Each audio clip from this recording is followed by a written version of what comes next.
I don't know. We're going to call the Star City Council meeting to order. It's Tuesday, July 18, 2023 at 7 p.m. at the Star City Hall Council Chambers. I'd like you all to please join me in the Pledge of Allegiance.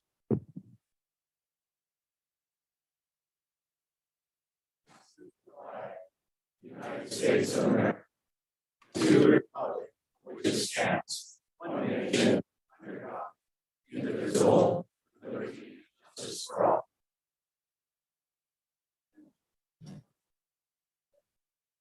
Thank you. All right, we're going to have our invocation tonight by Associate Pastor Nathan Held with the Calvary Star Church. Thank you, sir, for coming tonight. Absolutely. Absolutely. Let's all pray. Heavenly Father, we thank you for this beautiful day, warm, but beautiful outside. Lord, thank you for this country that we have the privilege of living in, Lord Jesus, and the city, Lord, that we get to be a part of.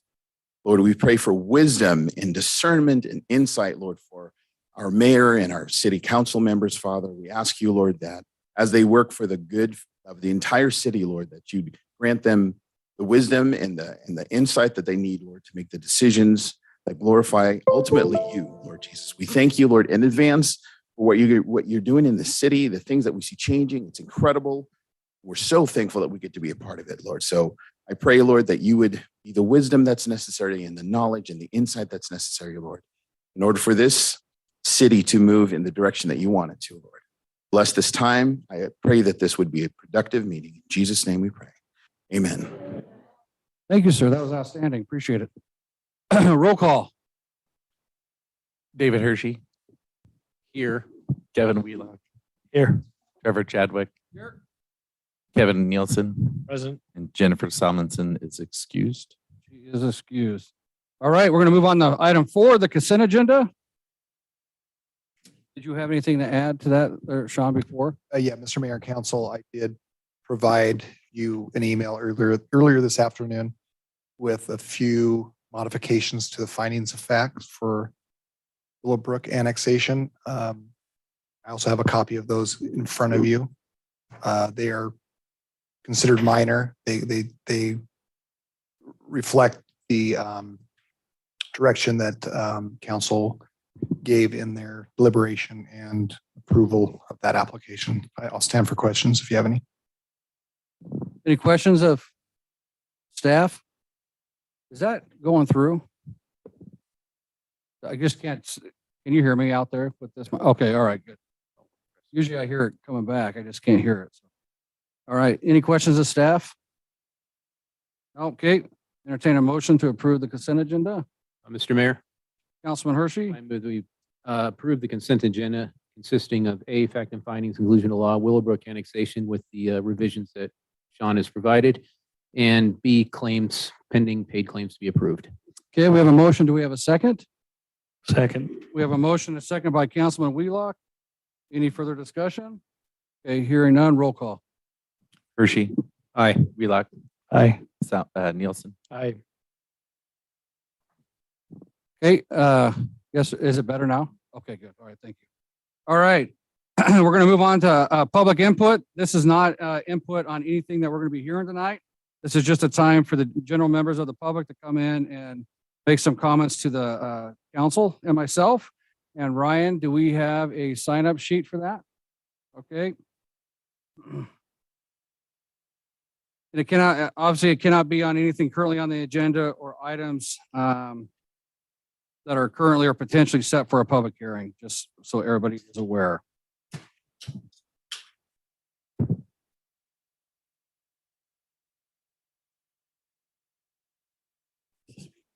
I'm like eating my mic.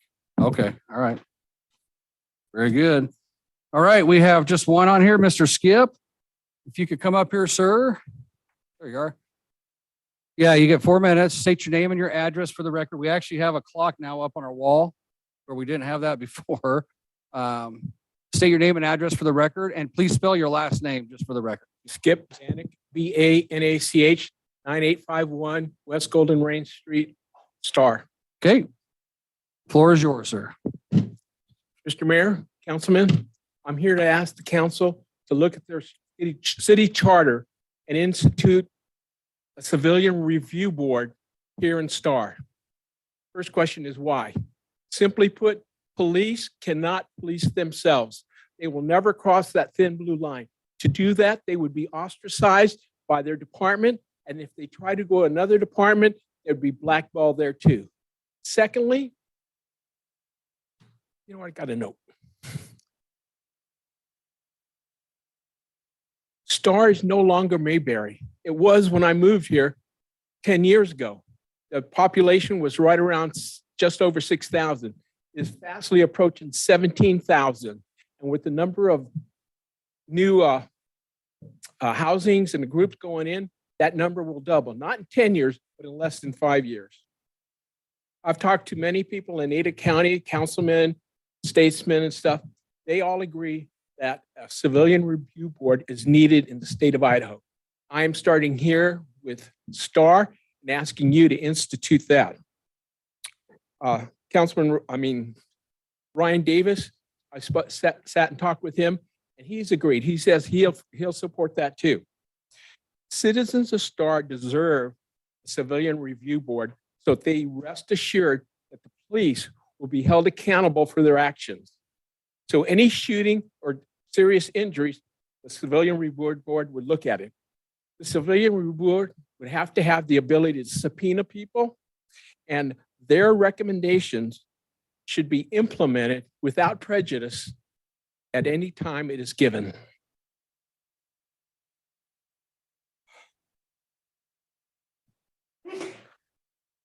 Bless you. The board should have retired police officers, prosecutors, attorneys, and at least one mental health professional on there. No retired officer or acting officer from the state of Idaho should be on that. Why? It's to keep the board above reproach. These officers all go to the same training. They go to advanced officer training, so people from Coeur d'Alene all the way to here would know each other. From 2020 to 2023, there have been 71 people killed by police in the state of Idaho. Now, to put that in perspective, I'm a retired San Diego police officer, a big city officer, 5 times the amount of officers on my department that there are in the Treasure Valley. The population of San Diego is 6 times the population of the entire state of Idaho. In 20 years, San Diego has only had 8 killings by a police officer. That disparity cannot be taken. Obviously, there's a problem if that's that big of a difference. San Diego has many, many more problems, including cartels, human trafficking, and gangs. The fentanyl problem in San Diego is huge. Lastly, I do not want a position on the board. That's not why I'm doing it. I'm doing this for the people of Star, the citizens of Star, and anybody else who's going to be moving here will know that the police will be held accountable by an outside group that will not be pressured or in line with the blue line that they can't step over. Thank you. Do you have it written there, Mr. Skip? What's that? Do you have their statement written by chance? No. Okay, all right. If you had it written, I was gonna have you give it to, he's got it. All right. Mayor Chadwick, Councilman Nielsen? I'm curious, Mr. Bennett, first of all, I know you're standing before us having great personal loss, and I'm sorry for that. Just want to recognize that. I'm curious as you're making this recommendation, you've had a career in the law enforcement.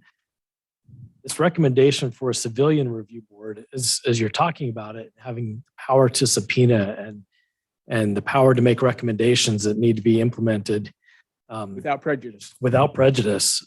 You know, it sounds a lot like the Department of Justice that we have today, that we get a trial by jury, and the jury is comprised of the people in our community. How is this different?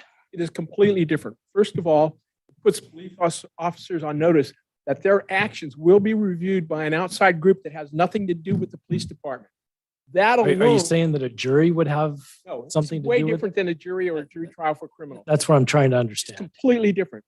Their oversight would be letting the officers know they're going to be watched. And two, let the citizens of the city of Star know that they're being protected. And thirdly, in most cases, the Civilian Review Board agrees with whatever the findings were. So it protects the officer too. It's not a one-sided thing. What it does is make people accountable. Right now, that's not true. Where are we missing the accountability today? I'm not sure what you mean by where are we missing it. Well, you're saying that there's nothing to hold the police accountable today, but if a police officer takes action that needs to be addressed under the law, what is Then I'll give preventing you a them from perfect being example brought since before you the brought law? my son up. The problem, as I said, is police officers cannot police themselves because they will not cross that thin blue line. That means they would be ostracized. That's why what's in place right now, the police internal review and or an outside agency like Boise, not that they do a bad job, they do a great job, but they work with the sheriff's department, with Star PD, with Middleton, with Meridian. They all know each other. They cannot be trusted solely to do that because they are in law enforcement. I come from a big department. Let me tell you, you don't have any idea what would occur to you if you would go across that blue line. You call for cover, instead of being there in 30 seconds, 3 minutes later, you're in a fight with somebody, 3 minutes is a lifetime. That's why officers won't. They don't want to be ostracized. They want to be able to go to another department. They want to be able to advance in their career. If they do that, they will not. That's why a civilian reboard is needed.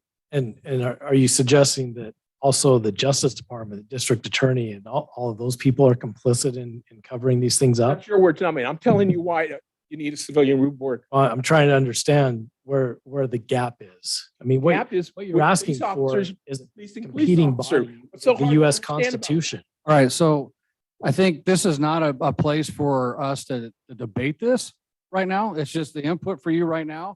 He We can asked- take, I understand, it's on both sides. I'm talking to both of you. Yeah. Right. This is to both of you, right? This is not the place to debate this right now because there is no decision that's going to be made on this. We can take this up as under an advisement. You and- can call me anytime you and- want and I'll and come look in. at it, and then we can get some answers like what you're asking for and what you're talking about.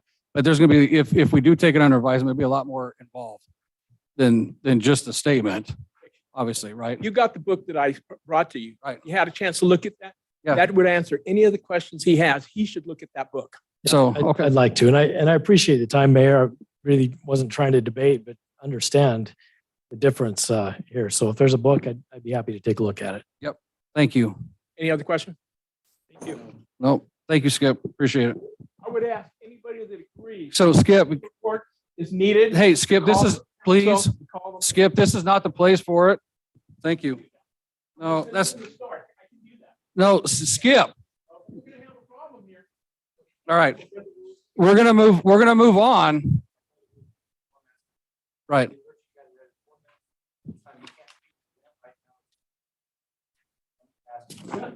I can't. No, not in this forum, Skip. You can't. Please. All right, we're gonna move on to actually, we're gonna jump to item 7, the public hearings. And we'll do the action items after the public hearings.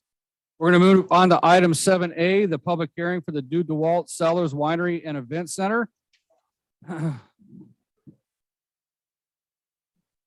So what we will do is have our staff, Mr. Sean's gonna present the project, and then we will have the applicant present their side of the project as well. Just so everybody is aware of the process, I'm gonna open the public hearing up the first. I'm gonna open the public hearing. I'm gonna ask the council if there's any ex parte contact or communication. The applicant has up to 20 minutes to present their project. The council can ask the staff and applicant questions. And there will be public testimony, 3 minutes per person who for those who choose to speak. The applicant will have a 10-minute rebuttal. During the public testimony portion, if the council has follow-up questions for the speaker, they may do that, and that does not count towards their 3 minutes.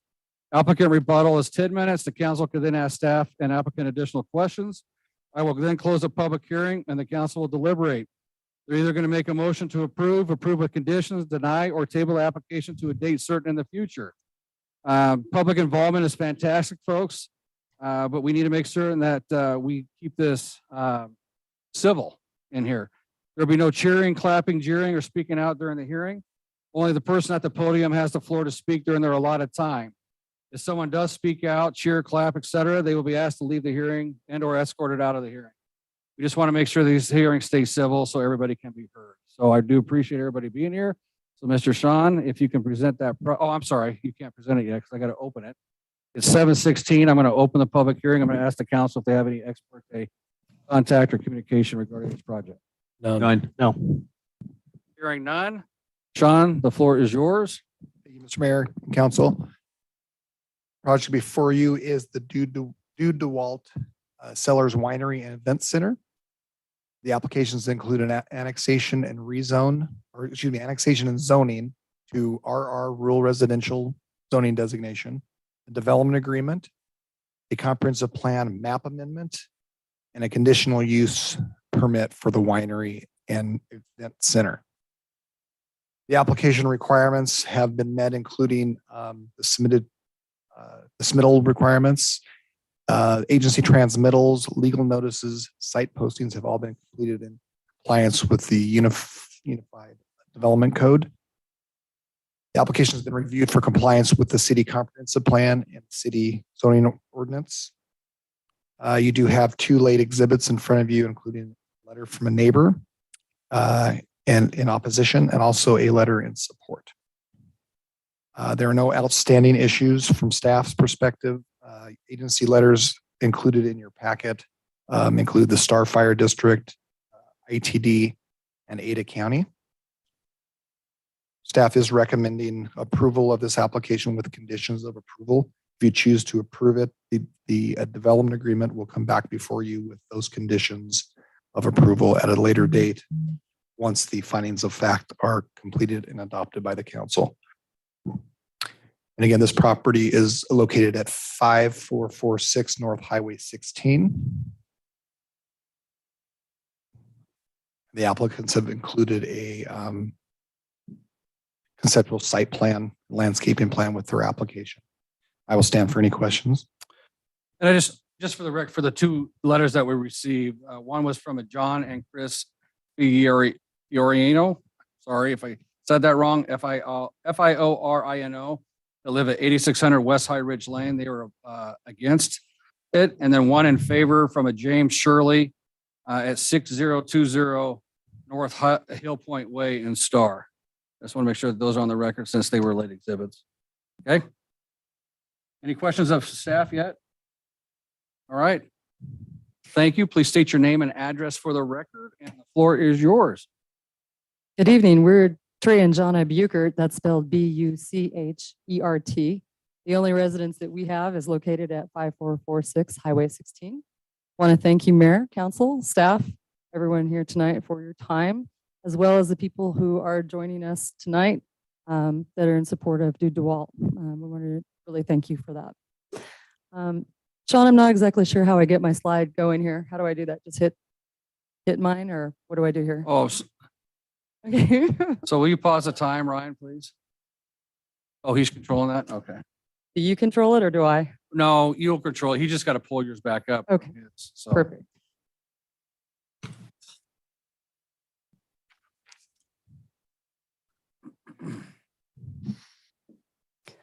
There we go. There's a picture of Dude DeWalt Cellars, our tasting room.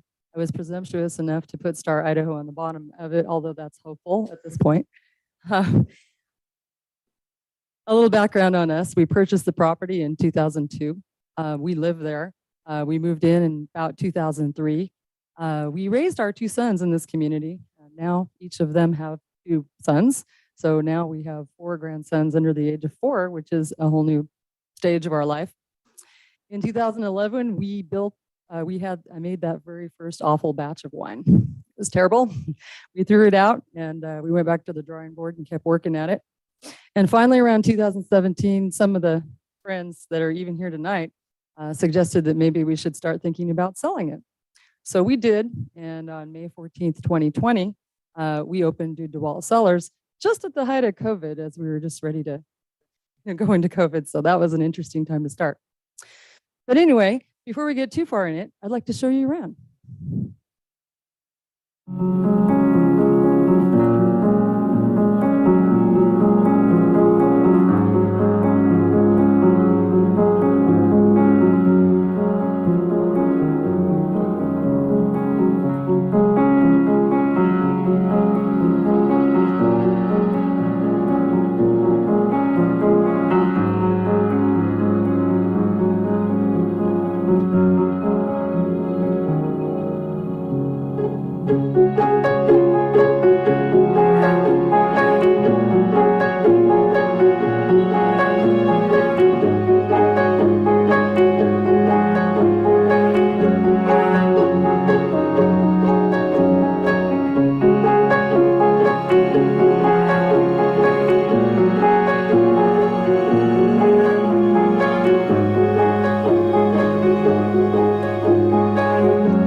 DeWalt Sellers has been through 3 prior CUP processes with Ada County.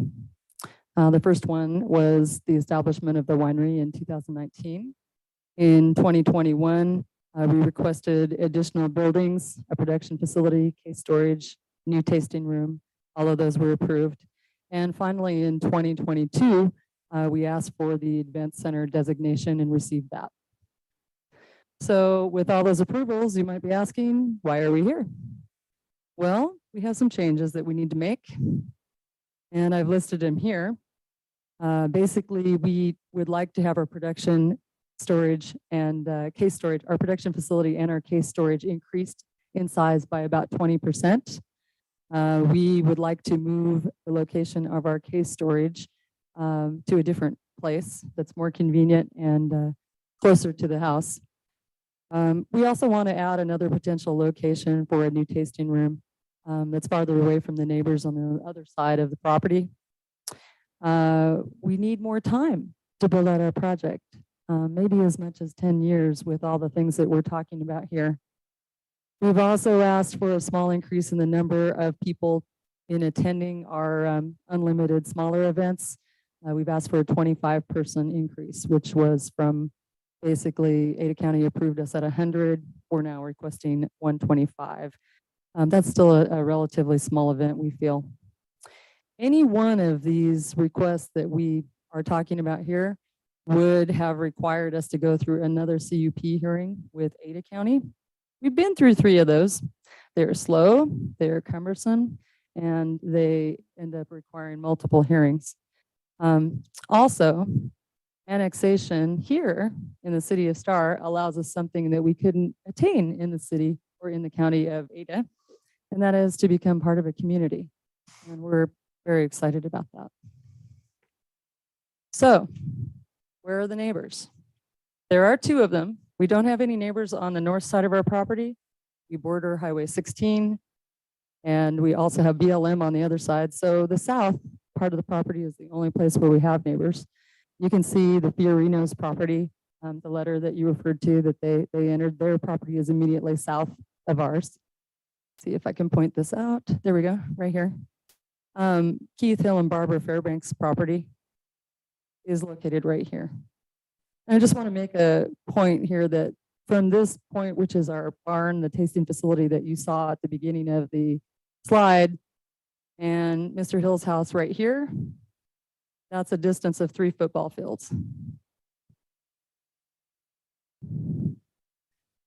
This is a picture that depicts the parcel ownership of the property. As you can see, the DeWalt parcel is a 35-acre piece here. The Fiorino parcel pretty much takes in the whole south side of the DeWalt property, and the Hill and Fairbanks property touches us only slightly on the lower southern corner. Identified neighborhood concerns, basically noise from people talking at the winery, from musicians, from seeing the parking lot, and parking, cars basically. So what mitigating factors exist? We have existing mature trees between Dewdwalt on the south and the neighbors to the south. As you can see, there are, these are the 60-foot tall trees. This is about the location where the Fiorino's home exists. We also have a berm that we were required to put up in front of the row of that trees, that row of trees. There are about 200 immature trees and shrubs planted on that berm. There are existing growing young vines. Those vines are about 2 years old between Dewdwalt Cellars and the neighbors to the south. Those vines will grow. I'm standing right there in front of the ones that we planted in 2016. They are 7 to 10 feet high. They're bushy. They absorb sound. And all that vegetation is there during the summer when outdoor events are at their peak. We have existing shrubs and trees that we recently planted surrounding the upper terrace to shield view and sound to the south by the neighbors. We have a significant amount of mature trees surrounding the tasting room and the outdoor patio area. This picture is looking directly north at the tasting room from the parking lot. You can also see that the tasting room is tucked in between vines and large trees, making it very difficult to see from any direction. The other thing that we've done is we've planted fast-growing thuja trees on the south side of the fence line between the Hill Fairbanks parcel and the parking lot. These are trees that grow 4 to 6 feet a year. You can see they're pretty little right now. We've also planted poplars. The thuja trees, when they get bigger, look like this. So I would hope that that would stop the hills from having to look at our parking lot when we have something that large and that dense. What other mitigating factors do we have? Well, when we have musicians, we try to face the speakers away from them. We keep music levels at reasonable levels. We have them at reasonable times. Most of our music, and I think you'll hear some testimony tonight, ends at 7 o'clock p.m. And over the past 3 years, we've been law abiding. We have no written violations of any kind. Just thought I'd mention that. We feel like we're already a part of your community. Your people visit us every single day. We have birthdays, showers, anniversaries, even proposals. This is a place where the city's citizens of Star come to celebrate. And just look at what's around us. We're on one of the busiest highways in Idaho, Highway 16, where there's going to be a gas station, where the First Miracle Restaurant and Event Center already exists. The Eagle City Rodeo just moved in. The Eagle City Sports Complex is right down the hill from us. There's a landscaping business across the street. The River Birch Golf Course is nearby, and now the new Willowbrook Golf Course will be nearby. And there's a Firebird Raceway, not far from us. We feel that we fit in perfectly with what's going on the Highway 16 corridor as far as mixed use and what's going on out there. There's a lot of different things going on. And also, I just wanted to add that we'll provide employment opportunities to boot. So I wanted to thank you for your time, and we stand for questions. All right, any questions of the applicant at this time? Nothing? Okay, well, thank you. Ryan, you have the sheets there for me?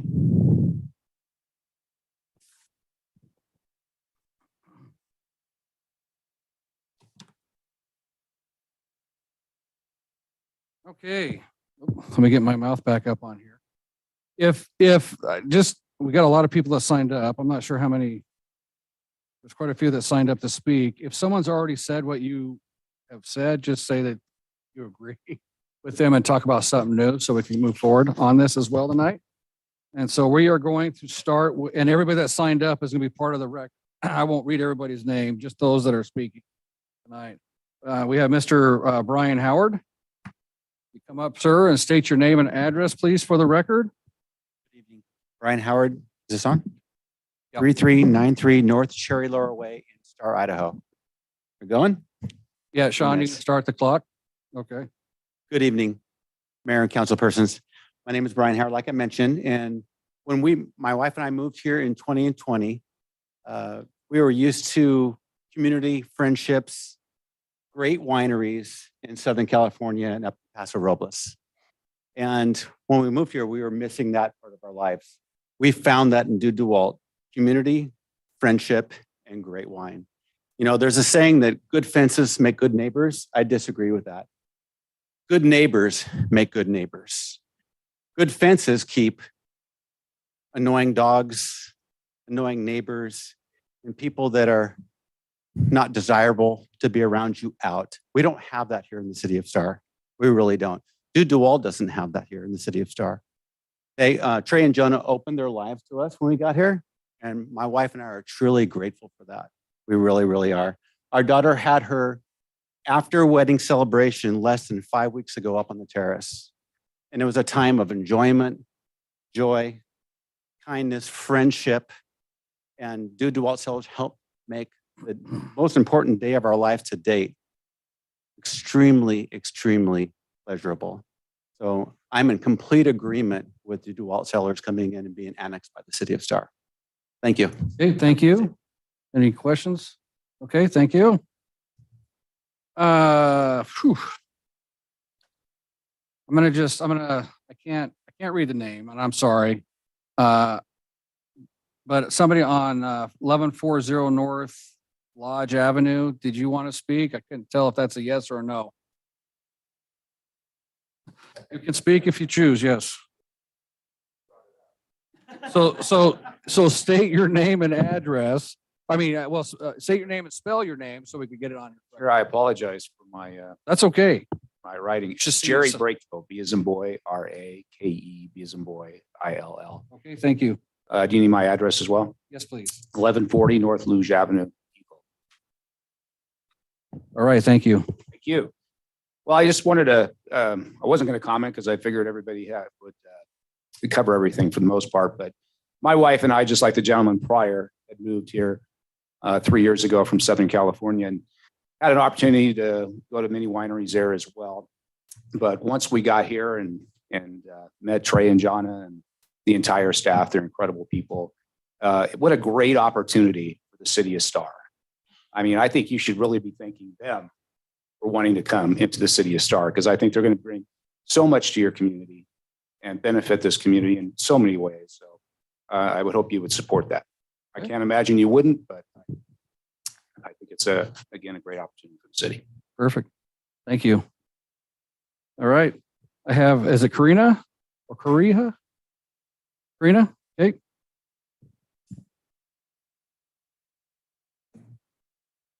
I wrote mine because this stuff makes me nervous. All right.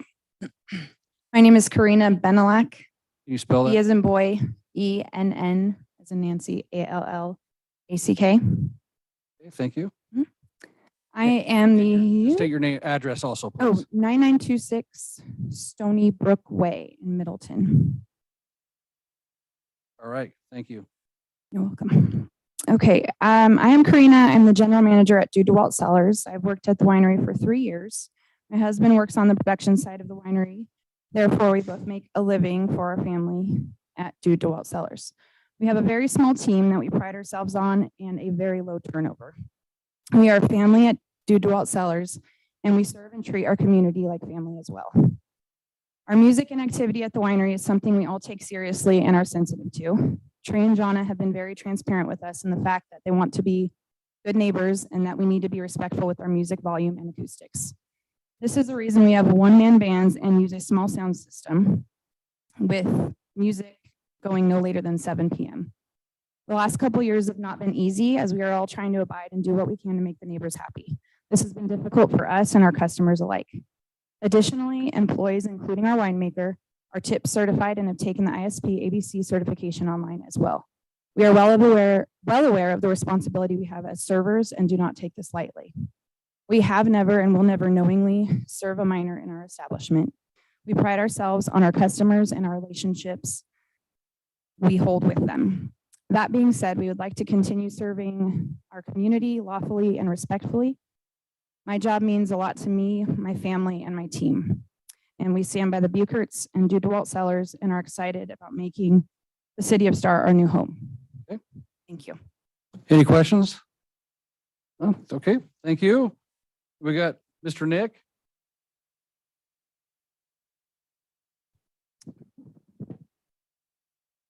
Yep, Nick Benelak here. Karina's my wife. Um, Just your address oh also. yeah, 9926 Stony Brook Way, Middleton. Thank you. So I'm also employed by Dude DeWalt Sellers. Trey and Jonna are not only my employers, but they're like family to us. And they're fantastic people to work for, and they're really role models for my wife and I. They are people that I think most people would love to have as neighbors. And I think they are business owners that would be incredible for the city of Star. I'm in favor for the annexation. They're ethical, hardworking, honest, and kind. They make a great addition to your city. Okay, thank you. Mr. I think David Stevens.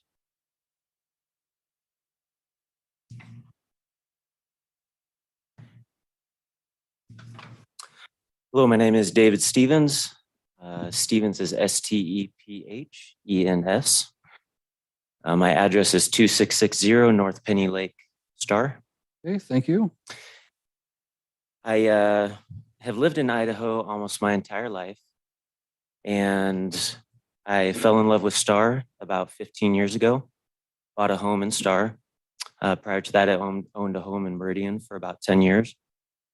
And about 2 years ago, pretty close to when the winery opened, I had first. Real quick, can we, whoever, shut your guys' phones off for me, please? So we don't have them going off during the public test. Okay, go ahead. So I first met Trey and Jonna Buchert about 2 years ago. I was invited by a close friend of mine up to the winery and just absolutely fell in love with it. I've enjoyed just the peaceful atmosphere, the wonderful people. Trey and Jonna Buchert have become wonderful friends of mine. I look up to them, greatly admire them. I also own a small business here in Star, and I respect business owners that work very hard. I love the city of Star, and I love them very much, and I would like to see Dude DeWalt annexed into the city of Star. Okay, thank you. So you've got Danny Robinson.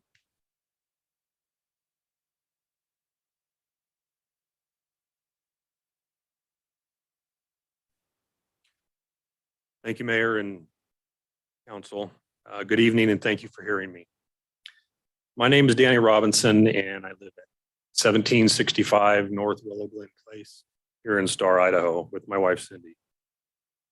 We love our life here and are blessed to call it home. A few years ago, we were told about Dude DeWalt Winery just a few miles from our home. Being lovers of wine, we gave it a try. Day one, we were impressed with the property, the wine, and more importantly, the people. Trey and Jonna are such an amazing couple. They have created what we believe to be the best wine made in Idaho. I've since canceled all my California wine memberships and now only have a Dude DeWalt membership. We're there at least once a week, and we have guests from out of town that always want a trip to Dude DeWalt. The most amazing part, and what really is the icing on the cake for me, is worship night. Trey and Jonna are strong in their faith in Christ and have set aside one night a month and have worship at the winery. All are welcome whether you purchase wine or not. They have placed honoring Christ above all else and make a bold statement with this special time. Dude DeWalt has become a regular part of our lives and would definitely be a feather in the cap of Star. Okay, thank you. Any questions? Nope. All right, thank you. Mr. Todd Collins.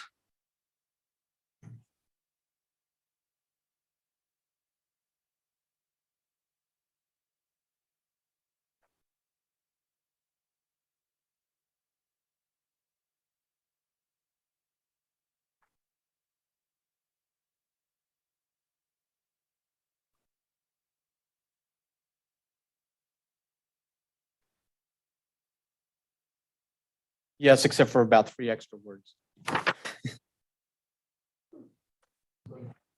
Yes, that's good.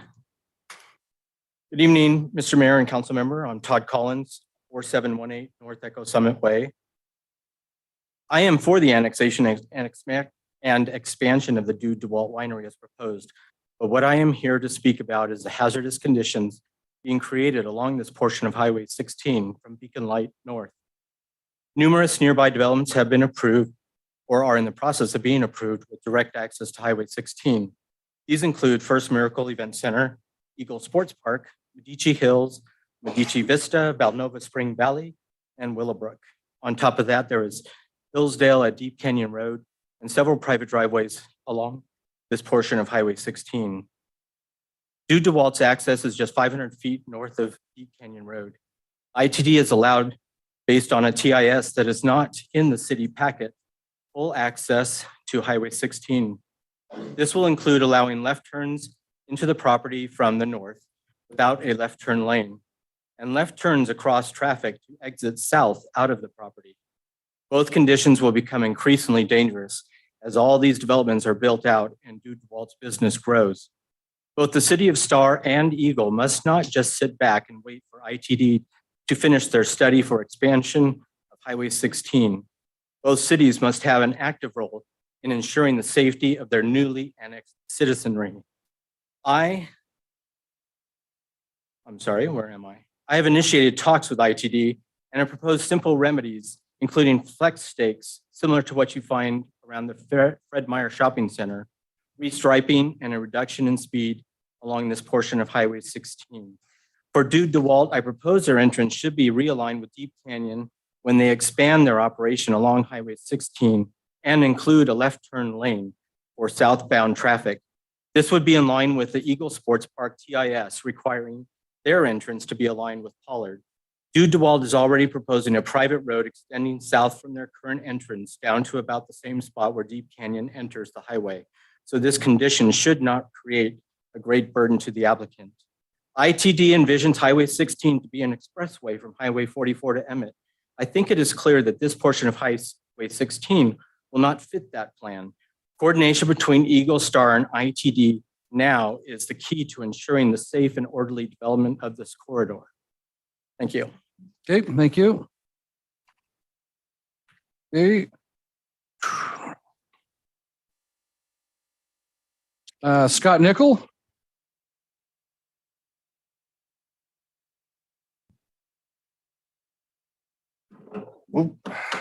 My name is Scott Nickel, Nickell. I live at 662 North Culver Creek Avenue here in Star.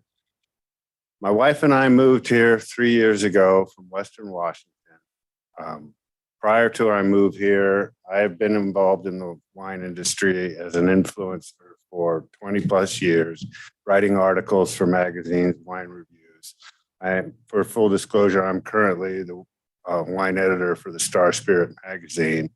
I have been to their wineries and many wineries over the years. And what I would like to say, in all my years of speaking to winemakers, going to wineries, Dew DeWalt Cellars is the most community-oriented winery I have ever come across. The entire team, the family, it is one big family. I don't really have any more to add than what other people have added here, other than outside of worship night, they fully support law enforcement. They donate tactical equipment based on sales to, I'm not sure which agency, but it's fully up on their website, and they're very proud of that. They've got the thin blue line flag up in the front. I've just never run across people or a winery that has been so focused on serving the local community. That's all I want to say. Thank you. Okay, thank you.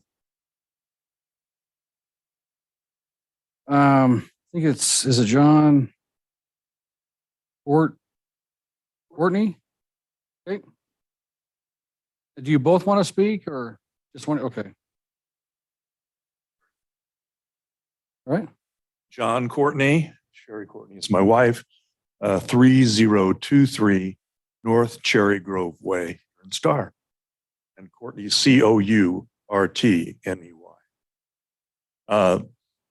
People more eloquent than I have spoken about how great the owners and the team members at Dude are. in making everyone, members like I and visitors, welcome. It's one of the finest places I've ever visited as a wine bar, winery. Just wonderful place. And there's so many members here who are in support of them because they really are unique and would be a welcome member of the Star community. Thank you. Awesome. Thank you, sir. Let's see here. Is it Trey Bouchers? Did I not say it even close to being right? Oh, that's you guys. Sorry. I'm just reading the names.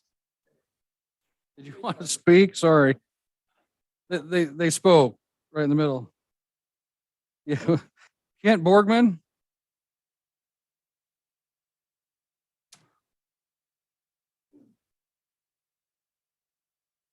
Hi, my name is Kent Borgman, 634 South Redonda Way here in Star. Is that everything? Yes, sir. Okay. Floor is yours. We moved here back in the 90s into Idaho. I was an Air Force brat for 20 years. And when you're in the military, you learn how to be a good neighbor. I mean, you're the people that you serve with and everything else mean a lot. And those families are tight. When we moved here to Idaho, that's what we found. We found that same type of neighbor where you got together, you had street parties, and it was about being a good neighbor. Be the neighbor that you want to have living next to you. And we just moved to Star here just 3 years ago. We've been in Meridian all that time beforehand. And we found a real special community. We happen to live in Heron River. I serve on the board there now. And it's interesting. People come to Idaho and from different parts of the country, and they'll say, man, I lived in our neighborhood for 30 years. And I don't even know my neighbor 2 houses down and everything else. Nobody comes out of their houses. Well, that's not the way it is here. And it's about being a good neighbor. Trey and Jonna, we've known them for, 26, 27 years. Met each other at church, went to Israel together. Just incredible people. And their character is, you just can't even challenge their character. It's just the best there is. But what I've seen them endure through this process is ridiculous. They've had to deal with people flying drones over them, spying on them. They've had to deal with a neighbor hiring an underage kid to try and buy alcohol from them. They've had to deal with a neighbor back up his pickup truck with a large speaker and blast AC/DC during their worship service and everything else. That's not Idaho. That's definitely not Star. And that's definitely not the way the Bucherts do things. They have more patience way more than I do, because I wouldn't have put up. But God love them. And I love the fact that the boldest letters you have in this room are in God we trust, because that's where they put their faith in this winery and their business. And I am absolutely in full support. And by the way, under full disclosure, my wife and I were the ones that suggested they start this business. So thank you. Thank you. All right. So we got Miss Kathy Peters.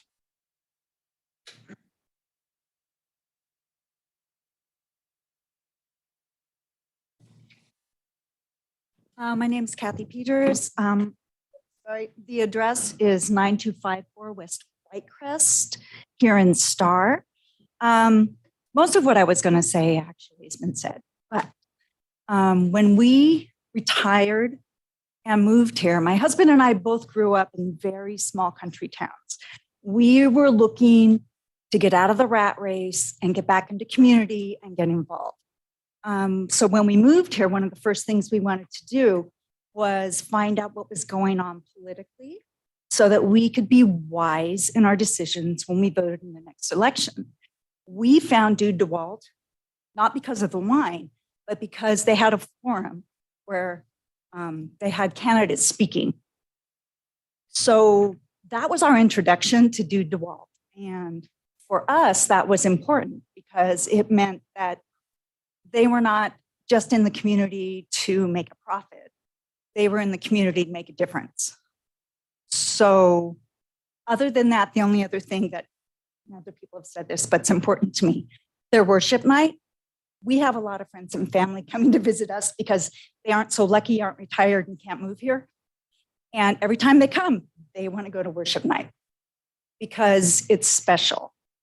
So that's, I think, just what makes me really want Dude DeWalt to be included in STAR. Okay, thank you. Mr. Scott Peters?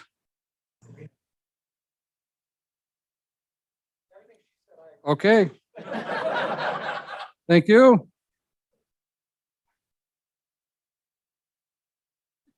See, we got Mr. David Blackstack or Stock? Stock, okay.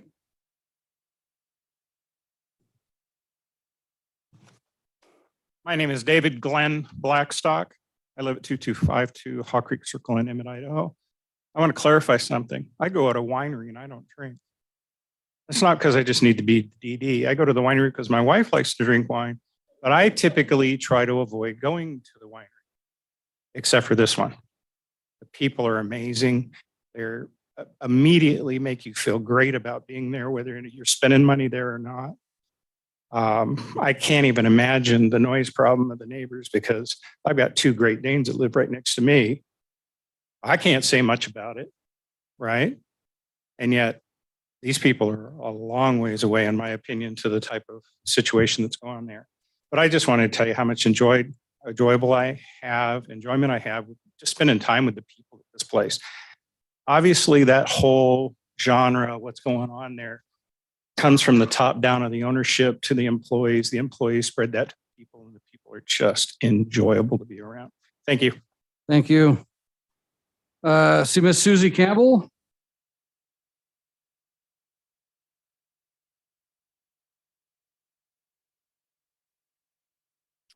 Good evening. My name is Susie Campbell. Address is 5832 North Rose Point Place. That's in Boise. I was born and raised right here in the Treasure Valley, and I now have the privilege of raising my 4 kids in this same amazing community. Every time I've attended events at Dude DeWalt, the atmosphere has been warm, welcoming, and peaceful. The music has been quiet and inviting, a simple instrument, and a gentle vocalist. The winery has always been punctual with their live music, ending promptly at 7 p.m., closing the cellar down at 8, with all the guests leaving immediately thereafter. The facility is always very well maintained and clean. The vegetation's well cared for and cultivated. It's a beautiful property, very attractive from all views. And it's a lovely place in every way. I'd like to share a bit more personally about Dude DeWalt and its impact on my life. The first time I went to Dude DeWalt was in December of 2021. It was a gathering of friends, some old, some new, huddled around a table together looking to escape the winter cold. And what I found at that little winery was a refuge from my busy and demanding life. That night, it wasn't just the wine that brought warmth to my heart, but the love and care of that circle of friends. Since then, I've been attending events at Dude DeWalt Cellars once or twice a month, and every time I go, I have the same experience. When I turn off Highway 16 and drive up that little dirt road, my heart breathes a sigh of relief. The people up there become like a family to me.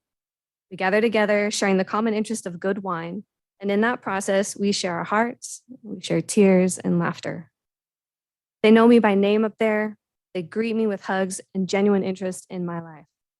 The owners, the staff, and all the customers who gather there truly care about each person who steps through their doors. I'm grateful for Dude DeWalt, the rich community it's added to my life. I believe it's a really unique and special place and would be an asset to the city of Star.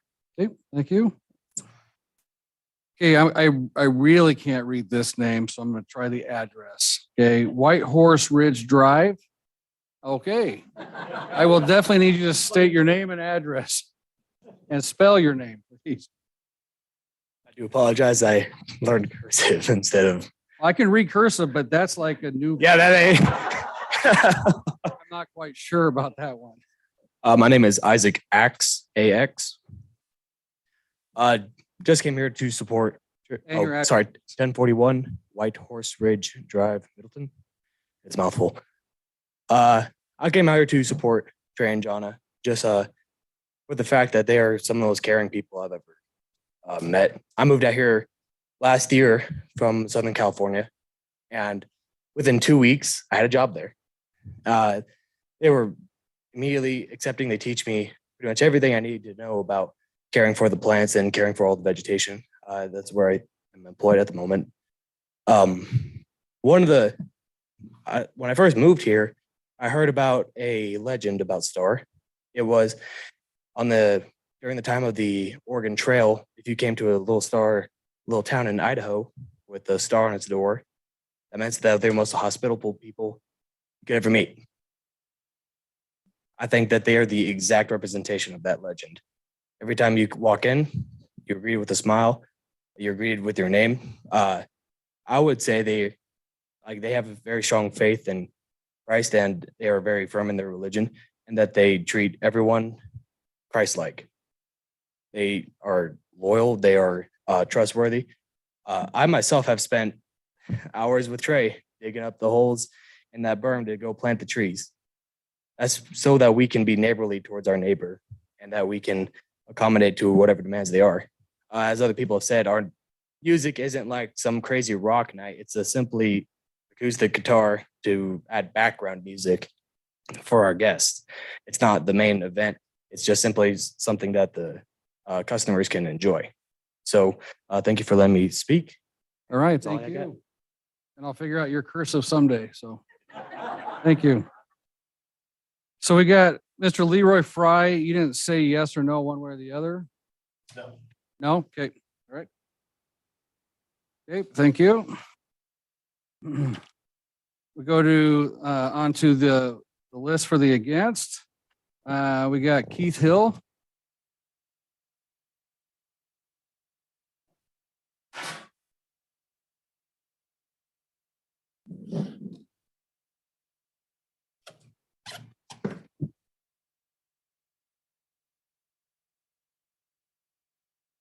I wish they were the people that have been described.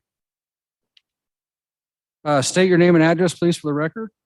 Keith Hill, 8602 West High Ridge Lane, Eagle, Idaho.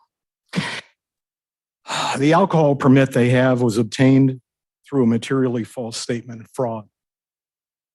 They achieved 71%, not the 75% Jonna Buchert signed for herself.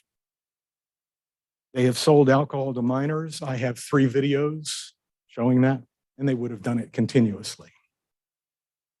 Their tasting room is designed for 39 people. They added an event tent, doubling its occupancy in violation of Ada County's CUP. The ag exempt garage, specifically for wine production, not for wine production, is used solely for wine production in violation of the permit. The 125-foot setback, they violate it all the time. They extended their parking lot right up to the berm to our property line. They also park on the grass and they park on the driveway. Star Fire is going to have a lot of trouble with that. The CUP in Ada County said screen the parking lot with 6-foot trees. They planted 6-inch trees. They serve pizza. They're not a restaurant. They don't have any of the appropriate authorizations. They violate their hours of their existing CUP in Ada County. They're restricted to 6 p.m. Monday and Tuesday. On Tuesday, Valentine's Day this year, they had a Valentine's dinner from 6 to 8 p.m. The hours should be truncated to 6 p.m. every day for safety on Highway 16. They hoped they could get Ada County to administratively, after their CUP, to extend by 20 to 25% the size of their buildings. I don't oppose their buildings, particularly north of the residence, have no problem with that at all. But that's the reason why they fled to Star. The problem is noise from the parking lot. These very people who've testified, they show up, they're loud in that parking lot, they get drunk. Those patios are outside, it's an outdoor bar. And the music,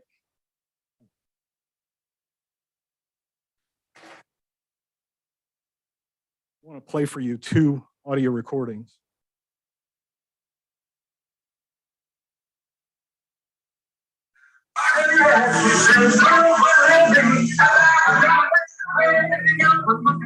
And one more.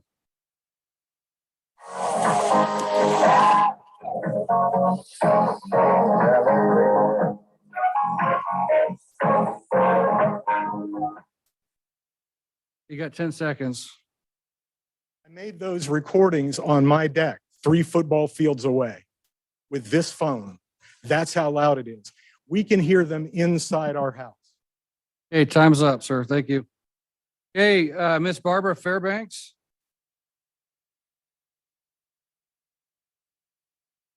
Good evening. I'm Barbara Fairbanks. Do you need it spelled? No, we got that one. That's good. Thank you. 8602 West High Ridge Lane, Eagle, and Keith Hill is my husband. I'm not going to repeat anything he said. I just have some of my own thoughts I want to share.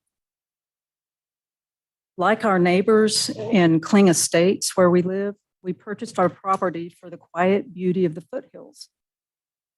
Keith and I bought the last undeveloped parcel in the Kling Estates subdivision, but had no knowledge of Du DeWalt Sellers startup until after we'd closed on the property in January of 2019. The area around us was all rural residential and developed, so what could go wrong in our minds?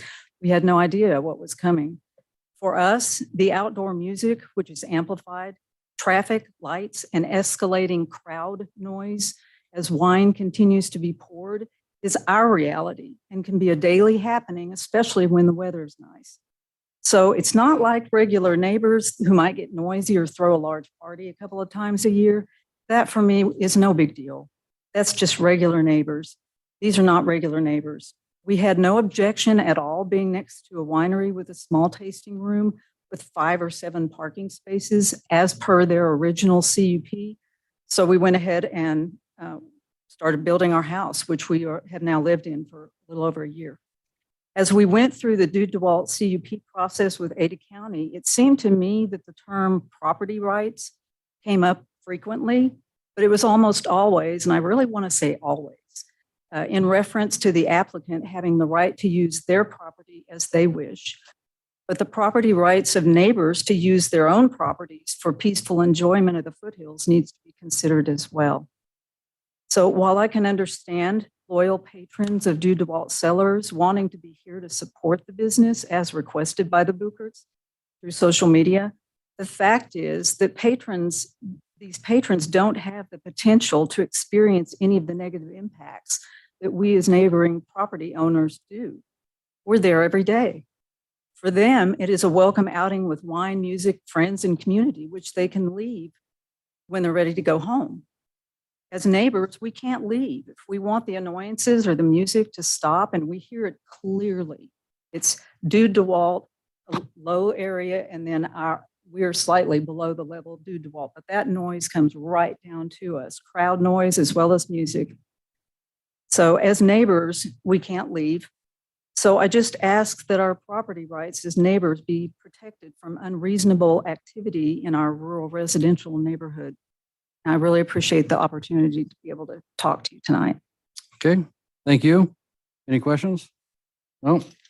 Okay, Mr. Paul Hudson.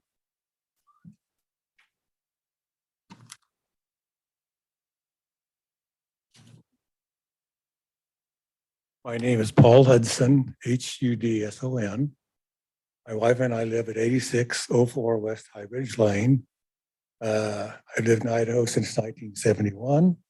We lived there for 25 years. We are one of the 4 parcels adjacent to this in Kling Estates. John and you could invited us up to their house, us and the Fiorinos, and we sat down in their living room and they said they'd like to have a little winery. And they'd like to have a tasting room with either 5 or 6 parking places, 1 ADA, and 2 employees. And we said, hey, that's great.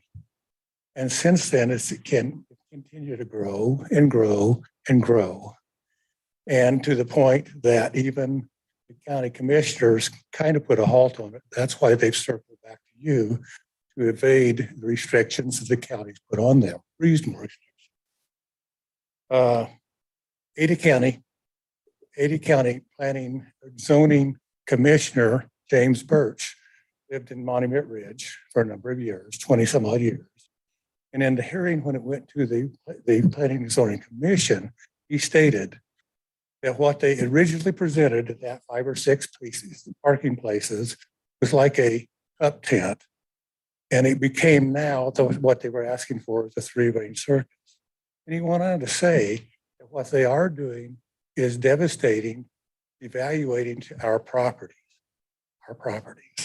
I might add that I've been a real estate broker here for 52 years. I'm a realtor emeritus, and I can say it will damage our values. People say, well, having a nice winery next door or a grape vineyard it's great. And that is great. And we're happy with that. But it's an entertainment center, without any restrictions. There's a lot of people here, great people, really good people. 2 to 3 years been here, and they think it's great. And I understand that. But with 3 minutes and only the 3 people who live close by here, that's not a reasonable representation of the situation that we live with on the ground. Highway 16 is probably the most deadly highway in Idaho. They do serve alcohol regularly. And if you guys do approve this, there will be deaths, unfortunately, on that section, like the man said earlier. And I ask you to consider that above what's nice and enjoyable for people, but the safety of people and the value of people's property and quality of life. We've always already lived there for 25 years. So I do ask each of you to make the right decision and deny their request. Thank you. Okay. Excuse me. Ms. Sarah Keys?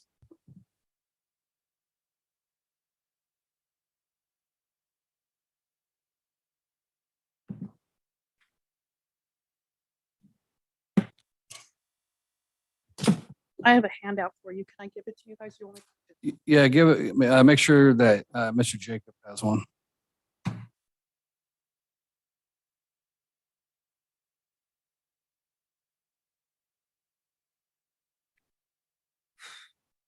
I don't know why I get nervous when I have to speak. For the record, my name is Sarah Keys. I live at 338 South Long Bay Way in Star, Idaho. I wish there was like a bigger lip on here so everything doesn't slide off. This is the research over the years that I've been involved with this project. And it had to do with let's just talk about zoning and let's talk about that exit on Highway 16. These are the minutes from all the city council meetings.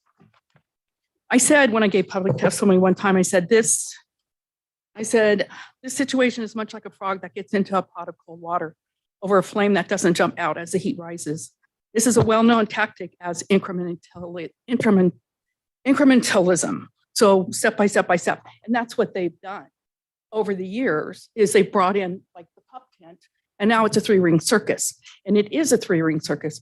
And this gentleman, Mr. Hill, his recording from his house on his phone, that has to be important to you guys.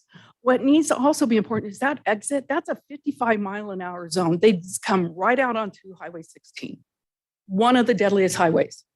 Ada County, they don't want this problem anymore because that is going to be would be blood on their hands. I understand how taxes work. I understand how we want commercial here, but we need to talk about this hearing, as you stated in the agenda, is for annexation and zoning, rural residential. All of you know what our comprehensive plan looks like, and we all know what rural residential means.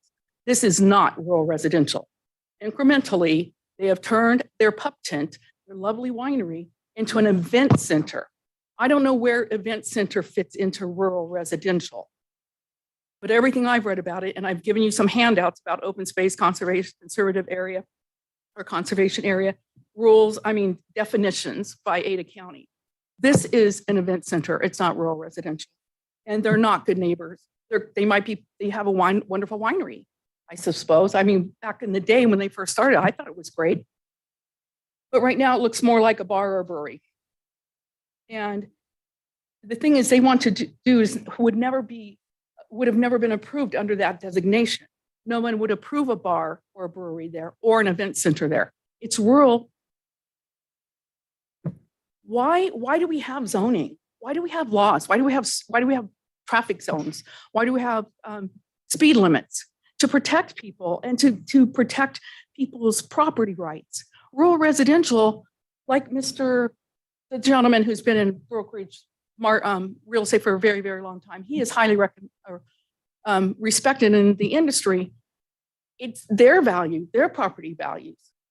So why do we even have zoning if this is supposed to be rural residential and we have an event center, we have a bar, we have, and let's not even, I'll briefly mention on their wine club.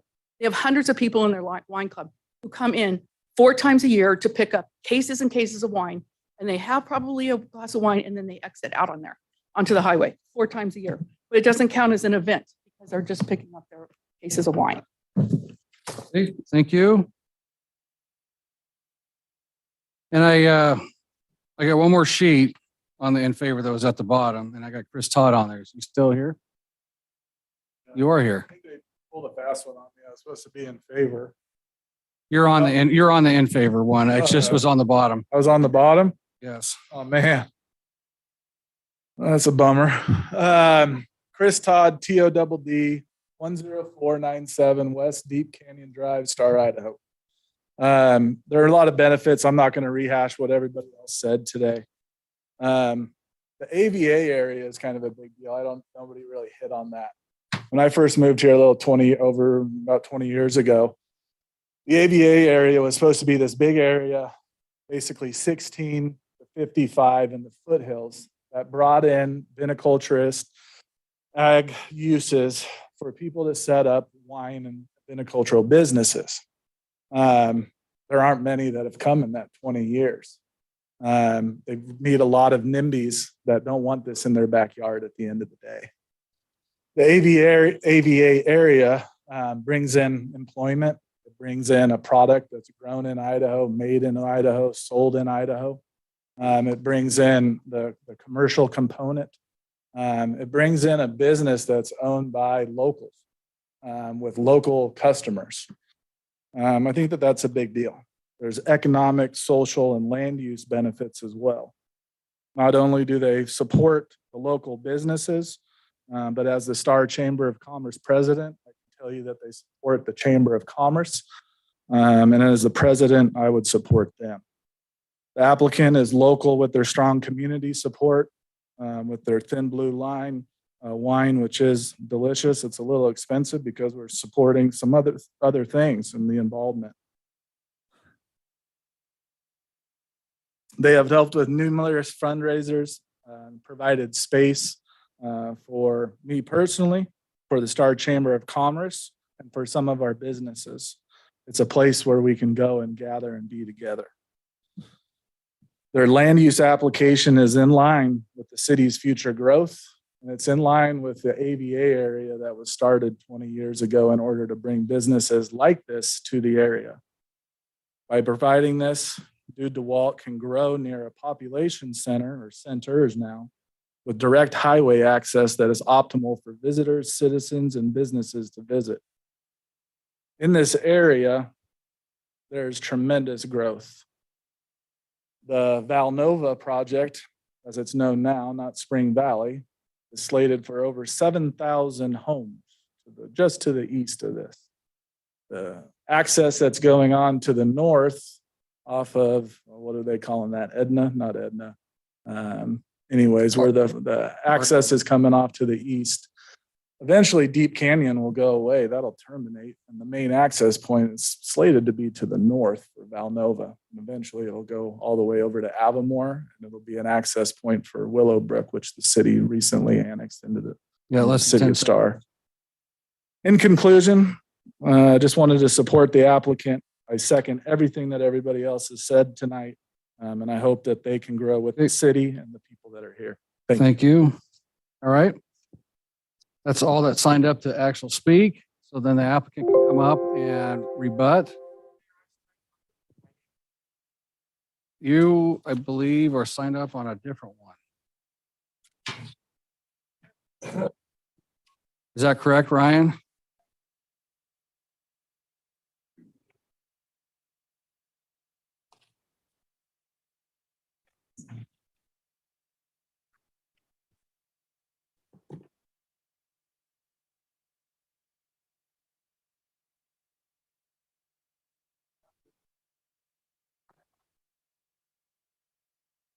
So I would let Scott come up. I got it. I'm right. I'll write it down. Yeah, just cross that one off there. I'll just have him. Scott, you come up and speak. Must be the shirt. All right, thank you for having me. Scott Emmerich, 4981 North High Prairie Place in Star. As you all know, I'm the president of Hillsdale Estates. To be clear, I am not here representing the HOA. Some of the points that I've outlined have already been stated, so I'm going to try to skip over those. It may seem a little disjointed. The zoning should reflect its actual primary use. And it's clear that this use is a commercial setting, not a residential.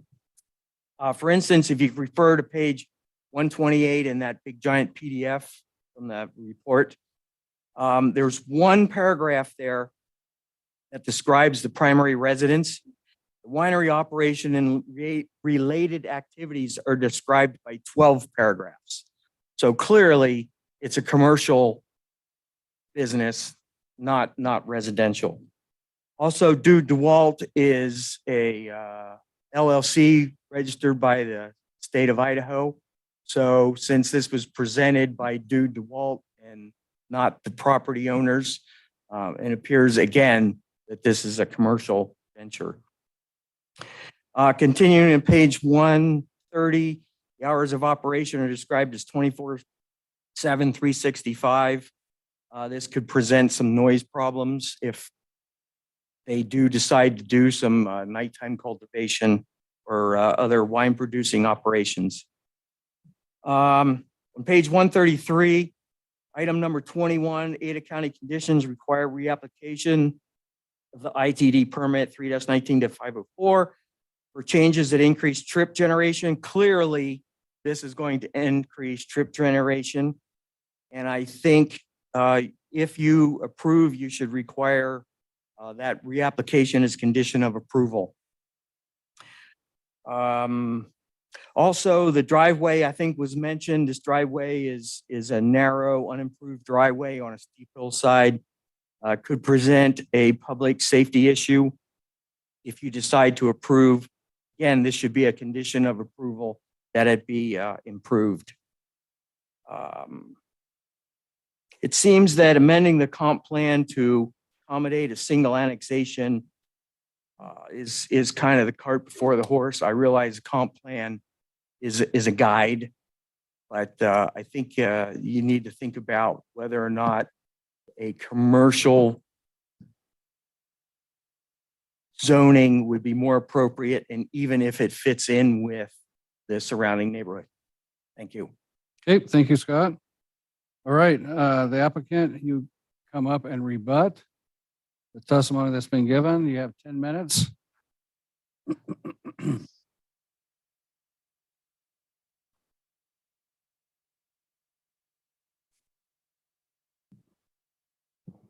My name is Trey Buchert, Buchert, 5446 Highway 16.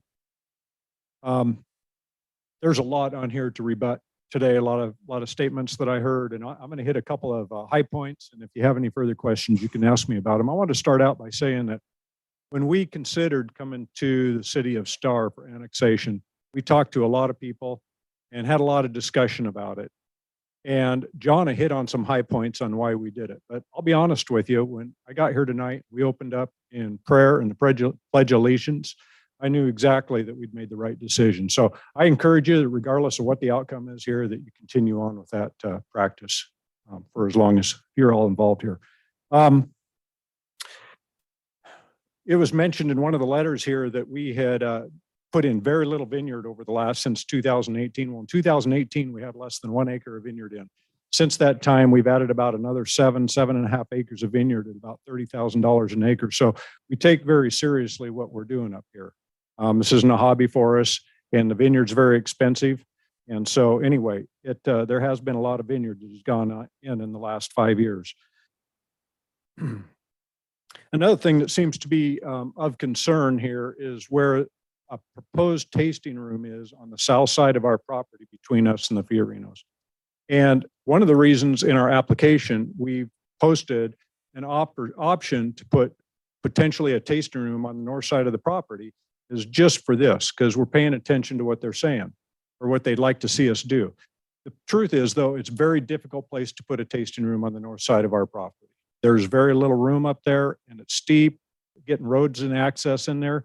But through this process, we wanted to give ourselves the opportunity, if down the road that it worked out, we could figure out how to put parking and a road in, that we had the option to do that as part of this process. ITD has been talked about quite a bit. I guess one of the things that I certainly take exception to is that there will certainly be deaths coming out of our property on Highway 16. That's a scary thought, and that's certainly not something that is on my mind or I want to see happen. So,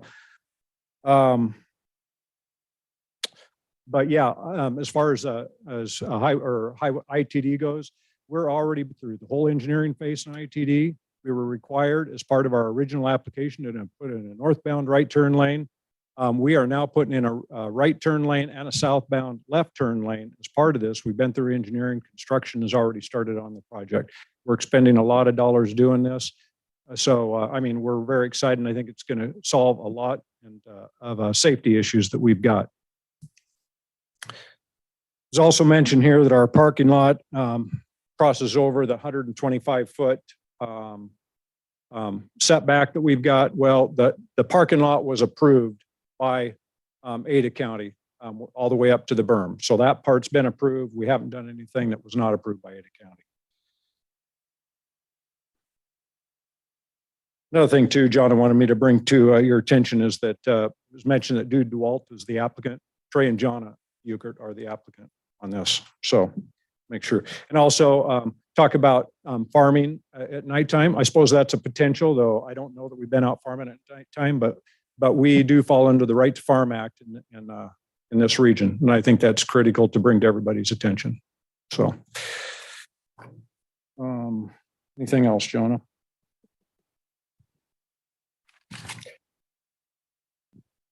Do you want to talk about that? Yeah.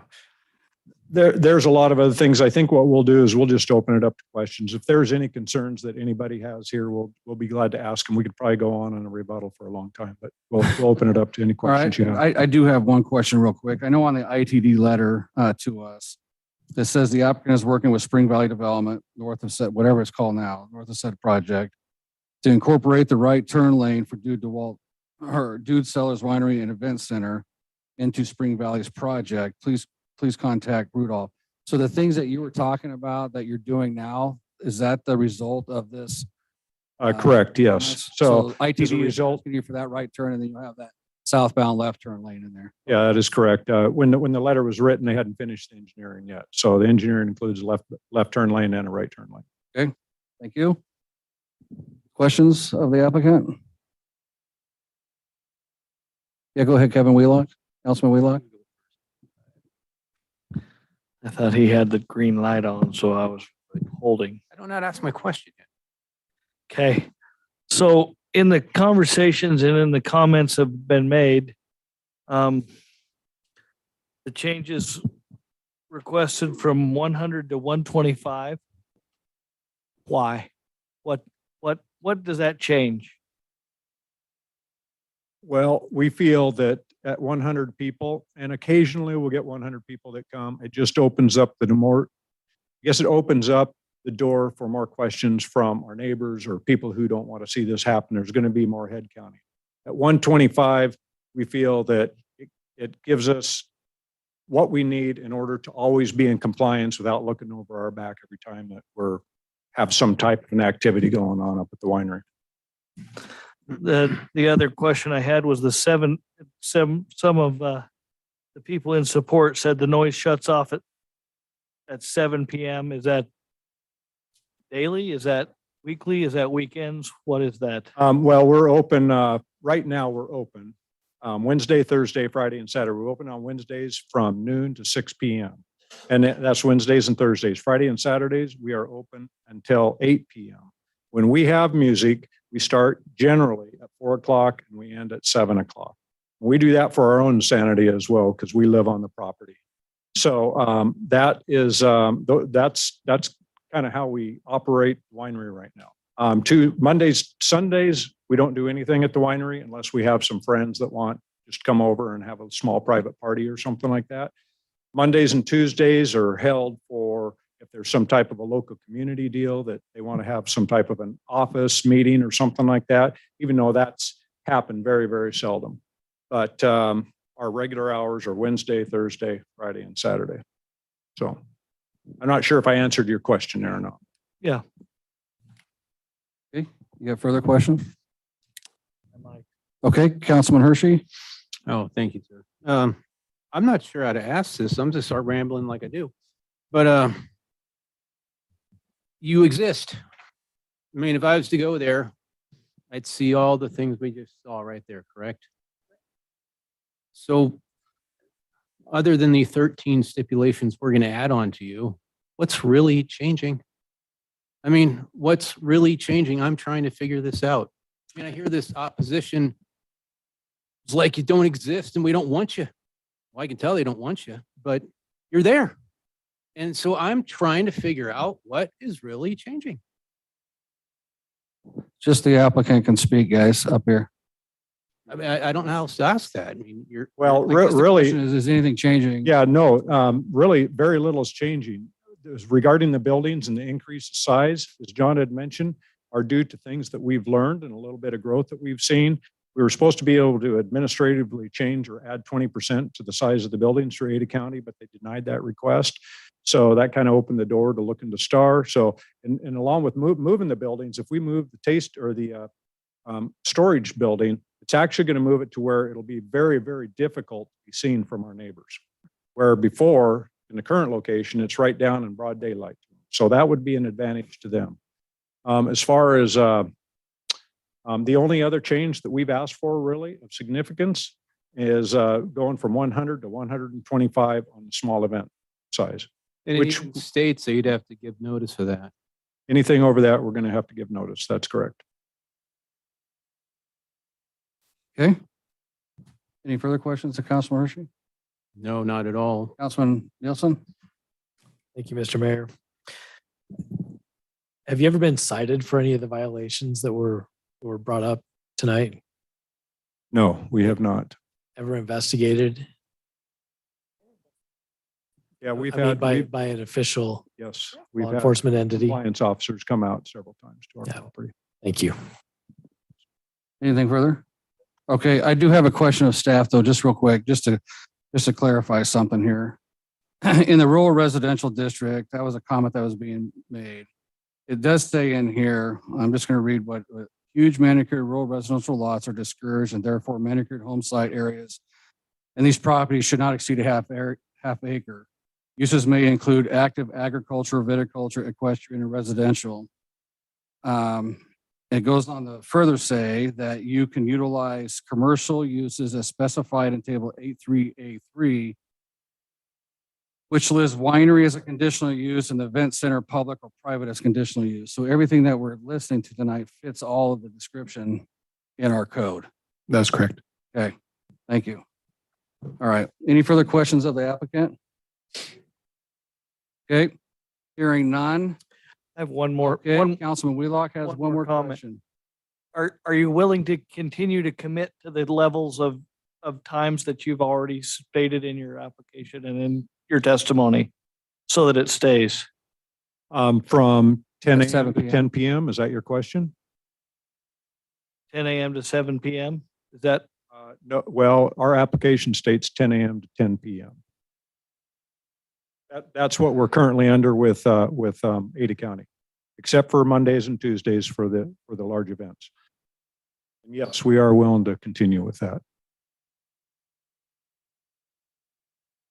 So just to be clear, the application states 10 a.m. to 10 p.m. You're asking them, I'm just asking the If they would question be because quick. that's the conversation that they stated. It Okay. does say construction, 7 a.m. to 6 p.m. Construction. that's construction. Yes, and that's normal. This is all normal. Just asking from their conversation is all. Okay. Okay, any further questions of the applicant? Mayor Chadwick, I do have one more. Councilman Nielsen? Yeah, thank you. So, Mr. Scott Emmerich brought up recommendation that the driveway be improved. Is that part of your plan, is to improve the driveway off of the highway? Well, there was a couple things brought up there. We have a siding road down along the highway that borders Highway 16, and it's really just used right now for some overflow parking that goes to an overflow parking lot, but it doesn't get used very often. Our main driveway, that has been widened out here in the last 6 months. This spring, it was widened out to meet Star Fire Code request. So that has been widened. Okay, thank you. All right. Any further questions of the applicant? Okay, hearing none, thank you. It's 8:32 and I will close the public hearing and move on to council deliberations. Mayor Chadwick. Councilman Nielsen.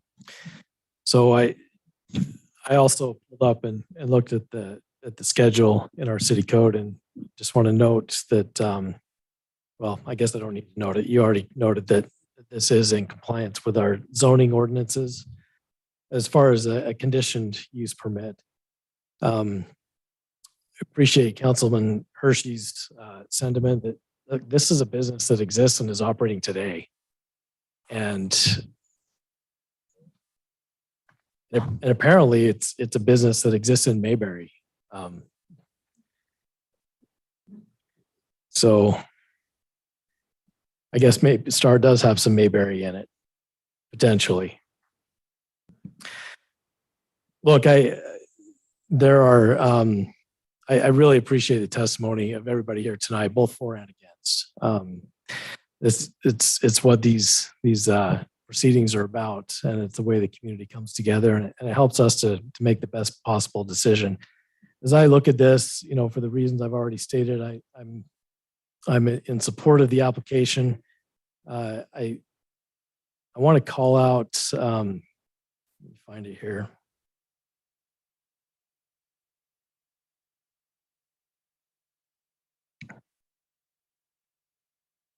Well, in interest of time and everybody listening, I won't take too much time to find it. But one gentleman testified that the traffic concerns along Highway 16 are significant. I also believe that they are, and the city of Star, and I believe also the city of Eagle. In fact, I know they are. We're all working with ITD, and we're all working to come together and address the concerns that exist along this corridor. One of the things that drives the change to make these things better are these type of proceedings. In the state of Idaho, we don't have road construction and road improvements and widenings and things like that until there's demand that requires it. And so I know a lot of us would like to see that happen ahead of time, but it's presumptuous ahead of time. And so the way it works, as we trust the process, the way it works is that we have a demand signal, and then the highway departments respond to that.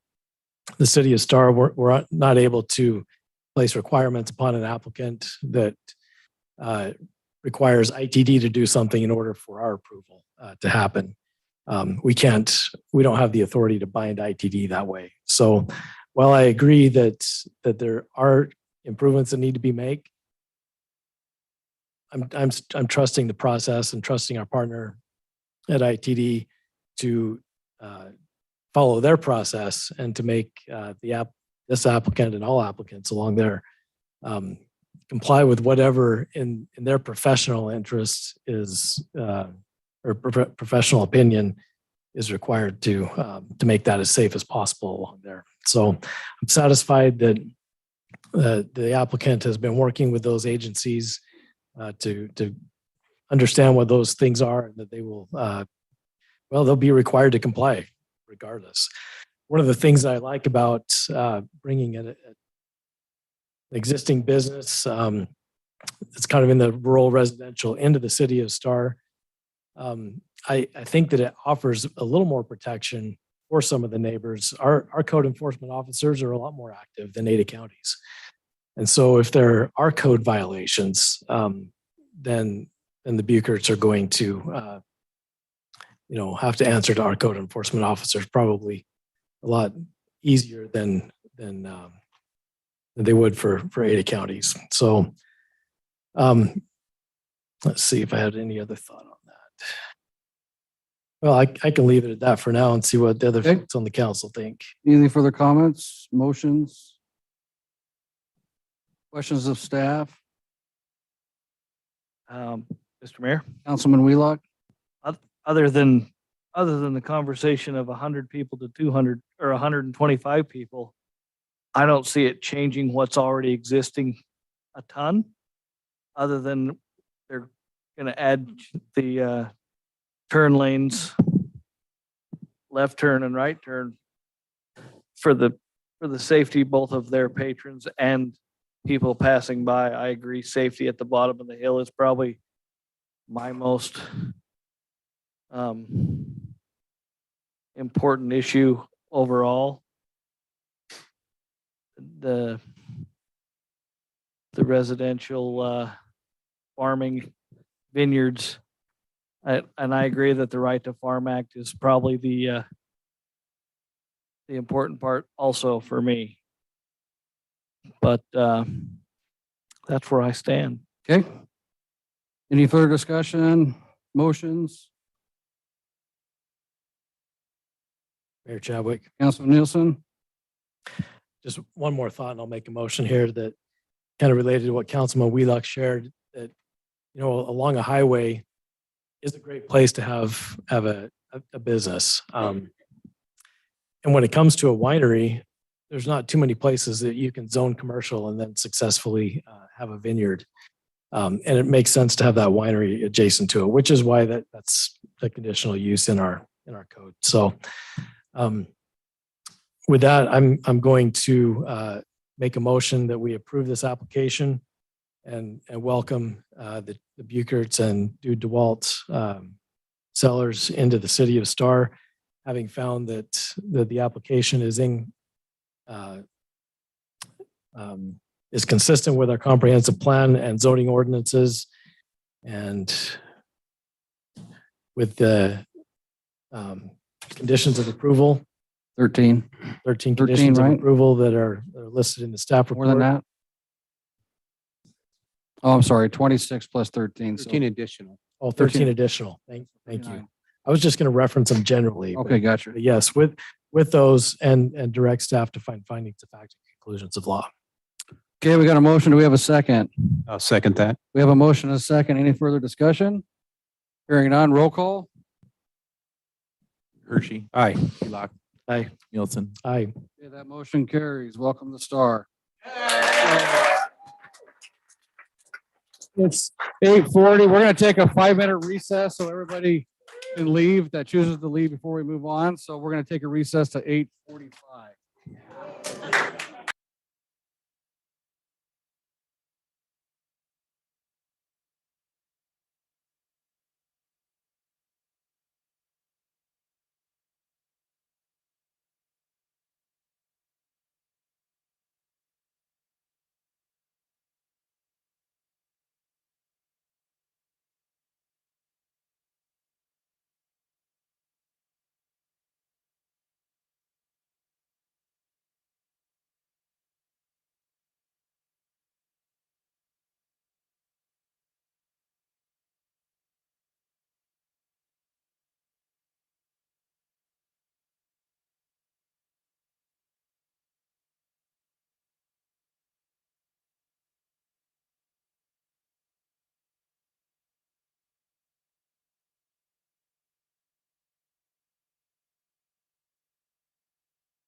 Okay.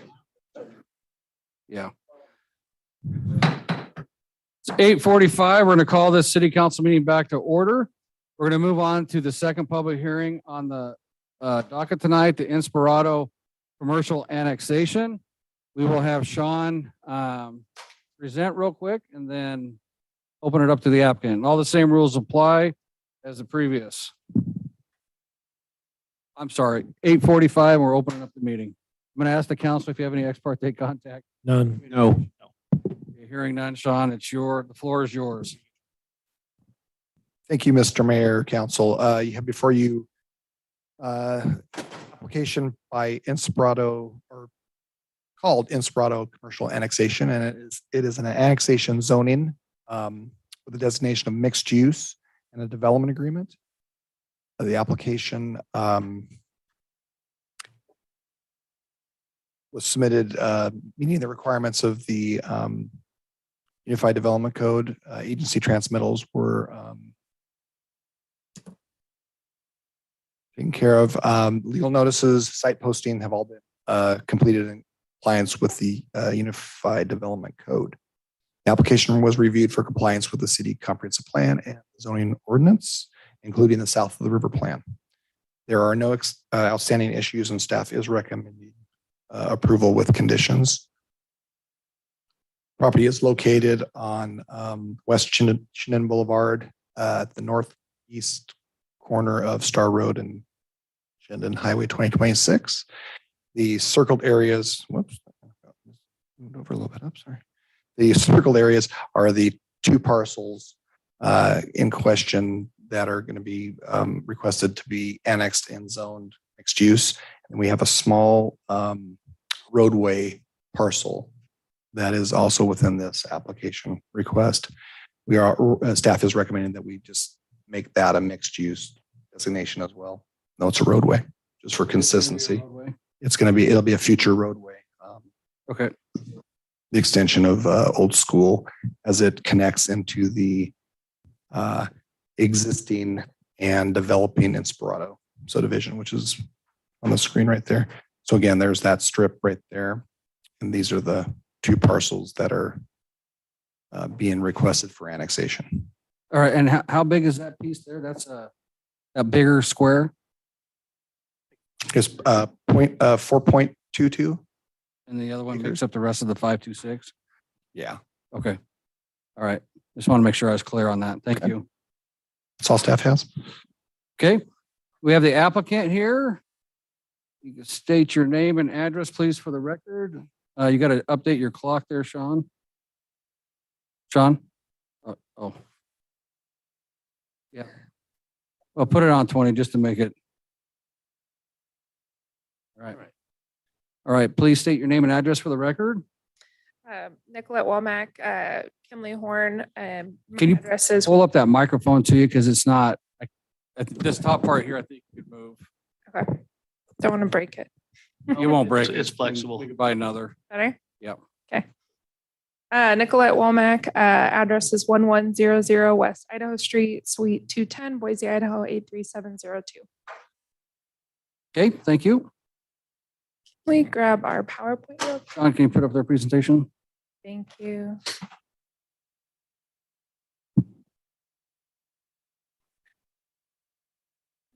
My monitor.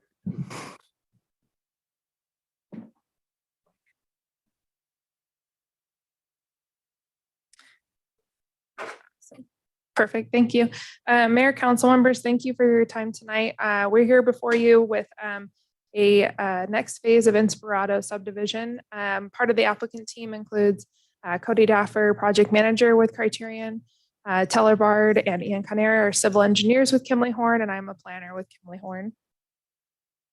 So before you tonight, we're requesting to bring a few parcels into the city and assign MU and R3 PUD zoning. We'll talk about that a little bit more in a second. And we're also requesting the development agreement for Inspirato, the original one, be modified to include these parcels. So shown here, you can see the parcels in bold that we're requesting to bring in to the project. There are a total of 4.2 acres. The parcel along Chinden Road is a parcel that our client has recently acquired and would like to develop it consistent with the rest of the adjacent parcels. And the parcel to the east on Old School Road is a cleanup item that allows Old School Road to continue eastward. So shown here is the existing zoning that was adopted in the existing development agreement. And so you'll see that our requests are listed this way to be consistent with the adjacent parcels so that we have consistent setback and use requirements with the ones that they touch. So just for clarity's sake, we are requesting the mixed use PUD DA along Chinden, and then the Old School Road, we are requesting the R3 PUD DA. These are the conceptual elevations that were adopted in the existing Inspirato DA. So you can see uses that could be anticipated along Chinden. Shown here are the findings for annexation, which we've addressed in our letter of intent and happy to go through. We did review the south of the river subarea plan, and these parcels along Chinden are designated mixed use. And the plan actually talks about their strong retail potential. The designation is appropriate as a measure allowing STAR to either augment the corner development with complementary inline retail and dining tenants, or preserve some of the parcels for later multifamily or other development. This flexibility is important given the uncertain trajectory of brick and mortar retail industry, and that's straight from the plan. And shown here are several comprehensive plan policies that we're in compliance with, which calls for a mixture of commercial, service, and residential developments to encourage walking, encourage employment with good wages, benefits, and affordable goods in the area, concentrating appropriate commercial and office development, close proximity to housing and neighborhood commercial centers, and developing a harmonious blend of opportunities for living, working, recreation, education, shopping, and cultural activities. We did receive the staff report. We did send back just a few items that were just little updates. We are hoping to clarify the zoning that we mentioned earlier. We did see the comment about the mix of uses and would like to leave the uses consistent with the DA that was approved. We did see the comment about ITD proportional share fees and updating the TIS, and will comply with ITD's requirements, and then comments on emergency access. And so we're requesting your approval of annexation zoning and DA modification tonight, and we'll stand for any questions. Okay, any questions of the applicant at this time? Okay, thank you. We'll go on to the public testimony. I think we have just one person sign up. I've got Miss Jeanette Johnson on here. You there? I guess you could come up here, please, ma'am, and state your name and address for the record. And then you have, Sean, you got to update that clock. Hang on one sec. Oh, yes. And make sure you pull that microphone down for you. Just the tip. There you go. Is that better? Yes, ma'am. Hang on one sec for us here. Okay. Think he needs his glasses. Okay, go ahead. State your name and address for the record. My name is Jeanette Johnson. I'm here on behalf of Hector Castellanos Rizzo. Address is 6765 North Misty Creek Avenue, Meridian, Idaho. Okay. And we really just have some questions. He has the property that is actually right next to the small parcel of property. And the three parcels that you are talking about total the 4.2 acres, but the total that you're asking for is 5.26. Is there another parcel? Because your legal documents, when I look at them, all have 5.26 acres. So it's just ask the question. They'll respond when they come. Okay, because there is a difference when you are filing these documents of 5.26, there's a difference of 1.043 acres. So where is this difference? And where is that land? In the Inspirato subdivision, or is it another piece of property? Where is that? Because Mr. Rios has property that butts up against these. And there is 7 pieces of property between that small parcel and the other 2 parcels. So is there something in between that you want to annex? And why are you annexing these properties so far apart and nothing in between? These are questions we'd like answered as to why nothing, with those 7 parcels or 7 properties that these would need to go through in order to, make that road go through. And where is that other piece? Where is that other acre, or almost 1.1 acres? Okay, thank you. Okay, thank you. Mr. Mayor, can Councilman, she point out which properties she's talking about? ma'am, up, yeah. Same ones, exact same ones. His property, Mr. Rios' property is actually right at that circle, the small circle. Okay, the very small circle, right there, the oblong piece. That one, nope, next to it. Go right over, right there.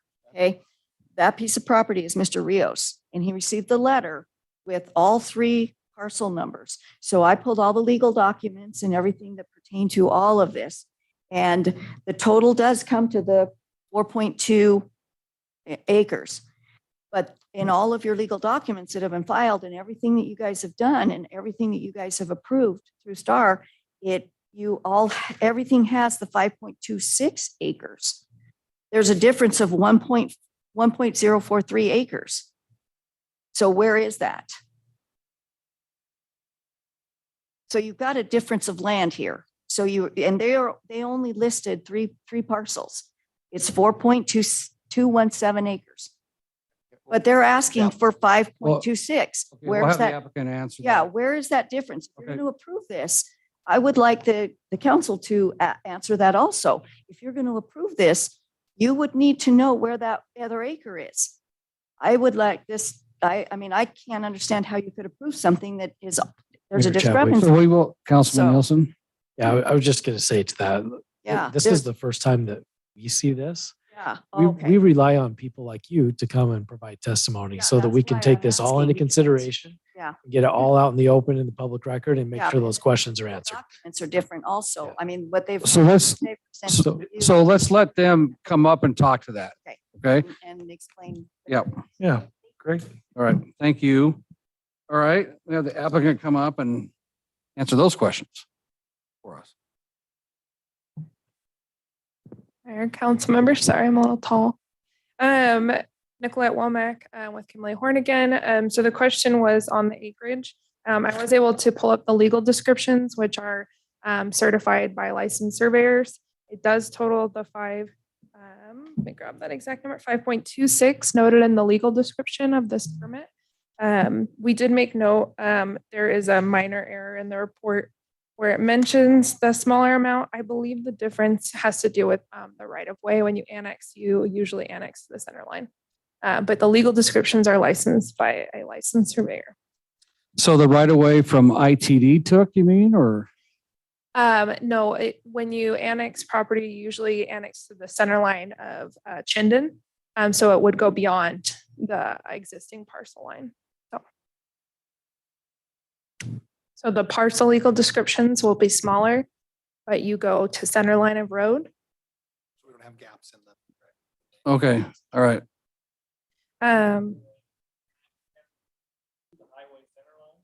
Yes, even though that the right of way is owned by ITD, correct? Otherwise, we would have a gap between Meridian to the south and Star to the north. You won't have, yes, exactly. Yes. Okay. And then the only other item we wanted to cover was that this is mostly a cleanup application. So cleaning up the old school road access and then including a parcel that wasn't previously owned by our client and is now currently owned by our client.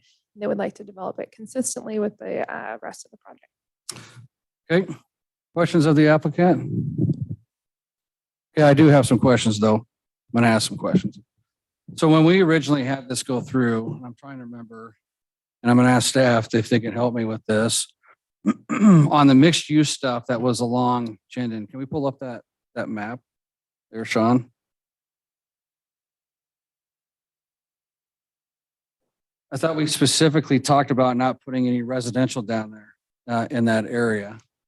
And so if we're asking in the DA to allow residential uses for the mixed use up here, I just want clarification if we did that or not. in my mind, it sticks in my mind because we talked about the higher, because they were getting higher density residential up above on the corner. Correct. Yeah, I'd have to look. I don't recall down here. I know we designated high density here and here. The option of bringing back a request with a conditional use permit on this piece. I do not recall how we delineated that one in the development agreement. You have, if the applicant has a copy of the development agreement, we should read the specific condition if there's one. Mayor, council members, I believe we submitted a copy of the DA with our permit. We do have a copy, just not here with us tonight. This is addressed in your staff report, though, on page 16, number 2. You do discuss that mixed use areas are not simply for high density residential, and that in summary, that residential component cannot exceed 30% of the overall site. So our parcels are mixed use along Star Road, commercial, which is 100% commercial on Chinden in that little corner, the dark red on the map. And then Inspirato, that little piece on the far right, that would be mixed use. So it'd be limited in that 30% rule as well. Is it 30 or 25? It's 30. Is it 30 in our code now? Yeah. Okay. The question, Up to 30. up to 30. Yeah. So we can limit it. Councils approve up to 30 is what it says. Here's my big challenge I have. I don't want us to start making 25%, 30% commercial. Residential in a commercial zone that we're really highly, I know we talked about this several times in this area up here. I want to preserve our commercial corridor without having any additional residential going into that. And I get it. You say that we need to have some residential to make some of the commercial viable, but I do believe we do have that residential component, and the commercial will be highly viable with the access points that we have and the volume of folks that go up and down those corridors, right? So that's where I'm hanging up on that. I don't have an issue with any except for that, just that one component. And Randy knows how I feel about stuff like that, right? So I don't know where we want to take this or discuss with the applicant still up here. If you guys have the same thoughts, I'm not having a vote on this. That's your vote, your stuff, but. I'll add that when I read this, I'm actually in complete agreement that there should not be multifamily residential in this parcel. I don't think it needs to be there. I believe we do have enough residential. There is high density in there. And we just don't need another parcel with more housing of any type. So if you want this, my vote has to be no multifamily. Actually, it will be no multifamily. If you don't want that, obviously there's recourses and they might disagree, but that's where I'm standing with it. Other than that, yes, please, welcome, but just not the multifamily. We have so much residential in here and we're finally getting that commercial component going. That if we eat up space with potential residential that can be utilized for viable commercial, it just creates a concern for me because we'll never get it back. Right? Mayor, council members, if I may, Sure. A lot of the residential uses in the mixed use zone are conditional uses. So they will come back before you again for additional review. So you can weigh that at that time as well. But maybe Randy has more comments on that or not right now. Mr. Randy? Randy Clarno, Criterion Land Management, we're the developers of Inspirato. If you want to restrict this parcel to no apartments, I'm fine with that. Our plan for this area, quite frankly, between the Eastern Road and that what's known as Access D to the center, we want it to all be mixed use, but it's likely to be almost all non-residential uses. So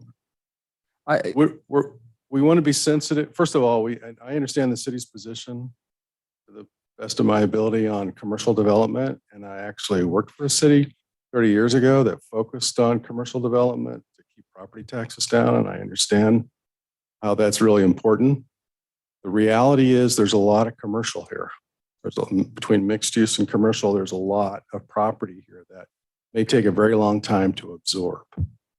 And what you don't want to do is have the appearance of a stigma out there. Why isn't that developing? Well, it's just not quite ready yet, but we don't know that yet. We don't know where the market's going to go. So we're not interested in putting apartments in that corner. We have no interest in that whatsoever. Yeah. But should we have some housing above retail uses? Possibly. A condo above some retail uses like in Bound Crossing. There could be something like that there. And I wouldn't want to restrict that. And as Nicolette has pointed out, we would come back before you on something very specific in that nature. But I mean, if you can restrict it within your code to no apartments, I'm fine with that. So if we were to restrict it to live work style only, that's basically what you're talking about, right? That are multi-use, which would be residential upstairs with commercial downstairs. Well, yeah, and this corner, and like this corner is going to be a high visible corner that I'm thinking is probably one of the first ones that commercial is going to take anyway. Just because the light's going in there at that half-mile mark, right? You're going to have a Owyhee Storm Avenue coming straight down that way from the other side from Meridian. That's going to provide even more access for all the residential that Meridian's built on that side right into this commercial component, right? I mean, there's a lot of opportunity for commercial. So I'm struggling. I get it. You don't want it to sit stagnant or whatnot, but at the same time, I don't want to eat it up with residential if we can avoid that. The work-live thing is a little different, right? The multi-use. Mayor Chadwick. We can take a look at that. Yes, sir. I'm glad that came up because and I know this isn't in our central business district, but it could be. I mean, this is a central business district for the city of Star. It's a high corner, yeah. Yeah, and we've valued that live workspace and retail on the bottom with condos on the top. And I would actually really encourage that for a place like this, precisely for the reasons that you just brought up. I mean, the access to the school services. What we've seen in Star are guitar and drum lessons in our live workspaces, little studios, art studios, things like that students may come and take advantage of. I've seen over in Eagle and over in Meridian some just excellent looking retail on the bottom, 1 or 2 levels of condos up above that are just beautiful developments. I think that's a perfect spot for it. So you'd be good with taking out all the other multifamily stuff and utilizing a multi-use, what do we call it? Multi-use. Live work or multi-use development, but not a standalone multifamily development. My reference was to mostly apartment type. Yes. On this parcel, I'd be fine with that. Yes. Okay. All right. Okay. That was easy enough. Thank you, I'm Randy. looking for a We've had many steakhouse if I'm conversations over the years. That stuff. Get specific. Any other questions of the applicant or staff? Staff, does he have comments to the? Mr. Mayor, regarding the applicant's request for the small piece up here to be that R3 D designation, staff is fine with that. Yeah, it doesn't matter because it's a road. It doesn't matter, it's a road, but yes, to be consistent, it'd be fine for it to be residential. Do we need to condition that it could only be a road with that R3? It's going to be a roadway. I mean, It is a road. it is a road. I mean, it's, Well, it is, but I don't know if is it Let's say right? Is it Randy right? sells Is there it. actually right of way there? Is it just a private? I haven't closed you guys down yet to go to deliberations. Mayor, council members, that is owned by Criterion's holding company. So it is not dedicated right away at the moment, but I believe once everything is platted, it would become dedicated right away. You just state that it has to be used for roadway. Yep. As a condition. Perfect. Thank you. Yep. Awesome. If we might, we would just want clarification that item about no multifamily only applies to this parcel and not the other parcels within the development. Well, but the development agreement is only being opened up for this parcel, correct? Or is it being opened up for everything? Just for this parcel All right. Yeah. Thank you. or the three parcels that were. Right. Question. So I guess in your development agreement, you need to clarify that. Right? Yeah. Okay. Yes. Okay, any further questions of the applicant? Mayor Chadwick, before we close, I just want to be clear that, we've mentioned multifamily, Councilman Hershey. I think you were talking strictly apartments, but if it's retail on the bottom, multifamily above, are you okay with that? Or what definition are we? What I mean by working with? strictly apartments is that's what they are. Yeah. Nothing else. Okay, got it. Okay. Any further questions of staff? Okay, hearing none. It's 9:10. We're going to close the public hearing and move on to council deliberations. Mayor Chadwick, I'd Councilman Nielsen. like to make a motion that we approve this application with the conditions listed in the staff report. An additional condition that the small R3 parcel may be used as a roadway only and must be dedicated right away to that as soon as possible. And that we will have no strict multifamily uses on the remaining parcel as part of this application. Is that clear, Sean? Okay, we got a motion. Do we have a second? Second. We have a motion and a second. Any further discussion? Hearing none, roll call. Hershey. Aye. Wheelock. Aye. Nielsen. Aye. Okay, that motion carries. Thank you, guys. Appreciate it. Okay, we're going to move on to item 7C, the public hearing for the vacation of a utility easement for Milestone Ranch subdivision. It is 9:11, and I'm going to open the public hearing and ask the council if they have any ex parte contact or communication. None. No. Hearing none. Sean, do you have anything to say? Do you have anything to say? Do you have your little presentation?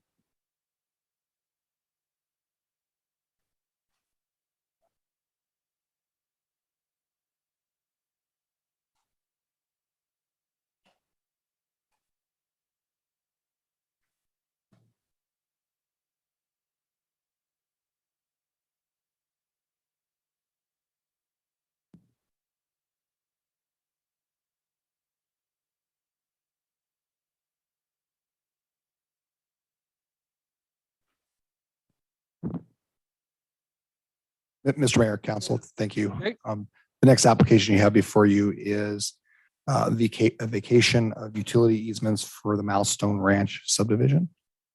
Request is for vacation of the existing utility easements in the original Hootenanny subdivision that is now the Milestone Ranch subdivision. All application requirements, including agency transmittals, legal notices, site posting, have been completed per the UDC requirements. Application was reviewed for compliance with city codes and comprehensive plans.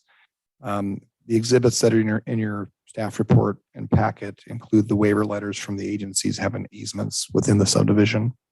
There's no outstanding issues. The city engineer has reviewed this for compliance with all survey and engineering issues, and staff is recommending approval with conditions.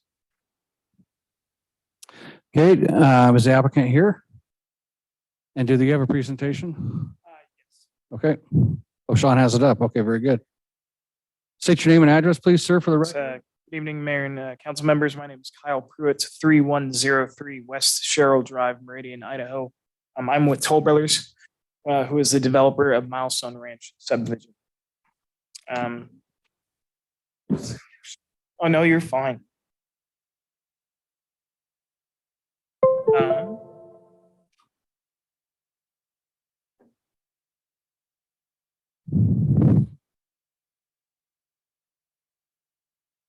Thanks, Sean. As mentioned, I am with Toll Brothers, who is the developer of Milestone Ranch subdivision. Just a quick overview. Toll Brothers, we're a national company, Fortune 500 award-winning builder in the area. We employ over 140 Idahoans within here in the Meridian area, and we have a number of communities being developed here in Star. So Milestone Ranch, it is northwest of Emmett Highway, Highway 16 and West Floating Feather Road. Is approximately 70 acres, 284 residential lots and 33 common lots. We recorded actually phase one of this subdivision yesterday with approval from the Ada County surveyor prior to this easement vacation being formally approved by the city of Star. As mentioned, phase one of this project was recorded yesterday, July 17th. Phase 2 and 3 is also under development of Milestone Ranch. Phase 4 and 5, we are hoping to begin development here in July. And phase 6, which is the only phase of the subdivision that has not been approved by the city, the application was submitted this month. So I apologize for the blurry picture, but essentially the 2 easements that we are looking to have vacated were on the previous Hootenanny Farm subdivision plat, which was recorded in Ada County in 2010. These easements were a 10-foot utility easement located along the exterior boundary of the subdivision, except for 90 feet along the south boundary of Lot 1, which is the most southern section on kind of that southeast corner of the 3 parcels. And then the second easement is a 10-foot public utilities drainage and irrigation easement lying 5 feet on either side of all interior lots. Both easements are highlighted. These are notes 5 and 6 of the Hootenanny subdivision plat. We will put in place and have put in place similar easements that was recorded with phase 1 of the Milestone Ranch subdivision. We have received letters from CenturyLink, Idaho Power, CTC Telecom, Star Sewer and Water District, Sparklight, and Intermountain Gas Company with letters of approval and or letters of no objection to these previous Hootenanny subdivision easements being vacated. And that's all I have for you. Okay, any questions of the applicant? Here none, thank you. Is there anybody signed up? Anything further you want to say? Nope, that's it. Any questions of staff? Hearing none, we will close the public hearing at 9:17 and move the council deliberation.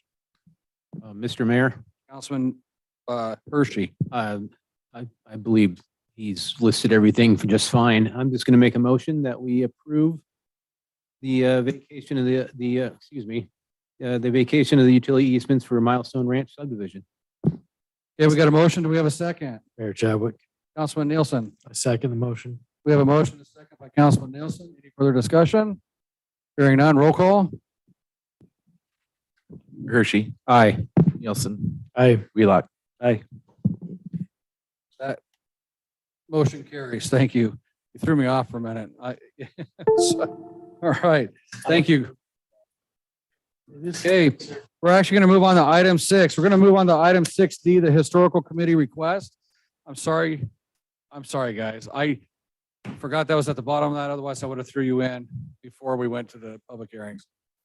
Watching the process play out. That's right. I am Chip Sitton with the Star Historical Committee. I'm joined here tonight by Lynn Davis, who's also on our committee. The committee would like to propose City Council acceptance of a proposal from Catapult 3, which is a company that develops kiosks. This kiosk would be for the purpose of displaying oral histories that were collected over the last several months at the direction of Lynn here. We originally expected about 5 interviews, and that would last about an hour each. What we ended up having was 15 interviews that were anywhere between 1 hour and 2 hours in length. The original plan for this kiosk was to have a display monitor and in addition have what's considered a low-tech flip book on the back side of it that would include the entire interviews in written form so people could actually read those. When we got so much video content, the richness of it, it was just the flip books were not a viable option. So what the committee is proposing is that to revise the kiosk to include an iPad that has a lot more capacity for people to basically scroll through the entire oral histories of the 15 interviewees. We also anticipate having probably 2 more rounds of interviews that could be as much as 15. Let me back up a little bit. The kiosk would be owned by the city, obviously, but it's also multi-use. It wouldn't just need to be used for presentation of oral histories. So it's a proposal that I think could give some long-term benefits for the city. What we would like to do is a 15-minute collage was put together of segments of the 15 interviewees. And we would like to open that up to the general public sometime in the next couple of months. We would like to have this kiosk completed and on display as part of that introduction. And hopefully we can have the interviewees that would be willing to come to this introduction for our community here in council chambers, if at all possible, displayed on all these big monitors. But I'm going out in the weeds. Our request is for approval of $9,494.25 for the kiosk so that we can get to go ahead and have that built. Okay, any questions of Mr. Chip, Mayor Chadwick. Councilman Nielsen? So is the kiosk only for displaying the iPad content, or is the iPad in addition to the kiosk?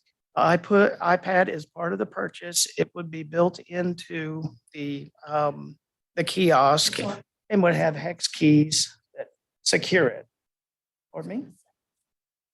There's That's right. another monitor on it and stuff, right? This is a separate stand from the kiosk. It is, it's on a pedestal that the iPad mounts to. It's not for the kiosk, which has already been approved by council. So my apologies. Yeah. So the $9,000 is not just for the stand and the iPad. It's a combination of everything that was approved before with changing out That's correct. It's a thing to the. comprehensive quote that includes the kiosk and the a steel pedestal with a case that encases the iPod for people to go over to the side of it, and they can scroll through the entire verbal content from the interviewees. So I might be more confused. You said we've approved this before. With their original thing, we approved the kiosk. They're coming back because it costs more because we're adding the iPad. It's an additional 9,000 or what No, are we the- adding to what we've already approved is what the Adding- question. So we're adding $700, about $690. Approximately. Hey, Chip, Yes. just a quick question. You say it's a 10.9-inch iPad? Out of curiosity, they make a bigger screen one? Yeah, they do. The reason I'm It's the saying, $1,200 model. but the reason I'm saying that is it'd just be easier to read for some people if it was a bigger screen. What do you think the likelihood of people wanting to stand there and scroll through oral content is versus maybe a QR code that they could just scan on their phone that would take them to the city's website and they could scroll through it on their own device? I think that's a viable option. There are people for security reasons who won't use the QR code. And the exhibit gives people who might have some handicaps the text that they can scroll through fairly fast. When I saw how fast, when I went through a model, how much I could accomplish and go through so quickly, I think, and this is an experiment, if this works, then we plan to ask for 2 more for other 2 exhibits that are in the wings with all of the verbiage and the oral history that we've collected. We have 2 more segments to this to go. You have 15 hours of testimony? We had 30 hours, almost 30 hours, and we transcribed and went to 8,000 words per transcript down to 1,500, which is why the flip book couldn't take 15 times that 1,600 words. There was too much. But when you're standing up and scrolling, when there's things that you see you want to look at, or a family or a couple or a person, you can quickly zero in, read what you want, and keep scrolling. It's a fast way of going through the text. I was so surprised how fast I could get through it. I think I'm going to just combine everything. in my opinion, I think if we're gonna go with the iPad, you go with the bigger model. Yeah. You also add the QR code for those that want to utilize their phones for the QR thing And go home and watch it on their own. and provide the text. I watched the video. The video is really, really good. with 15. That would have been awesome to have presented here No, tonight. it's too long for us to watch tonight. So you guys are going to see it separately. Just a shortened version. Yeah. Do you want us to fund it or It's a not? 15-minute version because Reader's exhibits Digest. can only It's 9. handle the standards for a person looking at an exhibit. You've got their attention between 12 and 15 minutes. And then they're gone. So we've maxed it out. We have done a lot of editing, but we have so much rich content. We hope to take a lot of what we haven't used to have 2 more exhibits. They can go in depth with more of the oral history from per person. Get a feel of what one family went through, another family went through. Sure. Where does this exhibit land? It's portable, so you. Yeah, where's it stay in its normal life? Not necessarily traveling Right now, I'll be here in City Hall. for in the foyer, DMV out area. here in the foyer. So you can scroll through that while you're waiting for the DMV. Yeah, and we do have ideas. Eventually, we would like to get a museum. Yeah, We're headed for a museum. And use A that building. in that Yeah. setting as But well. the reason Huh? this project preempted us getting our building moved that we're working on is our seniors are passing on.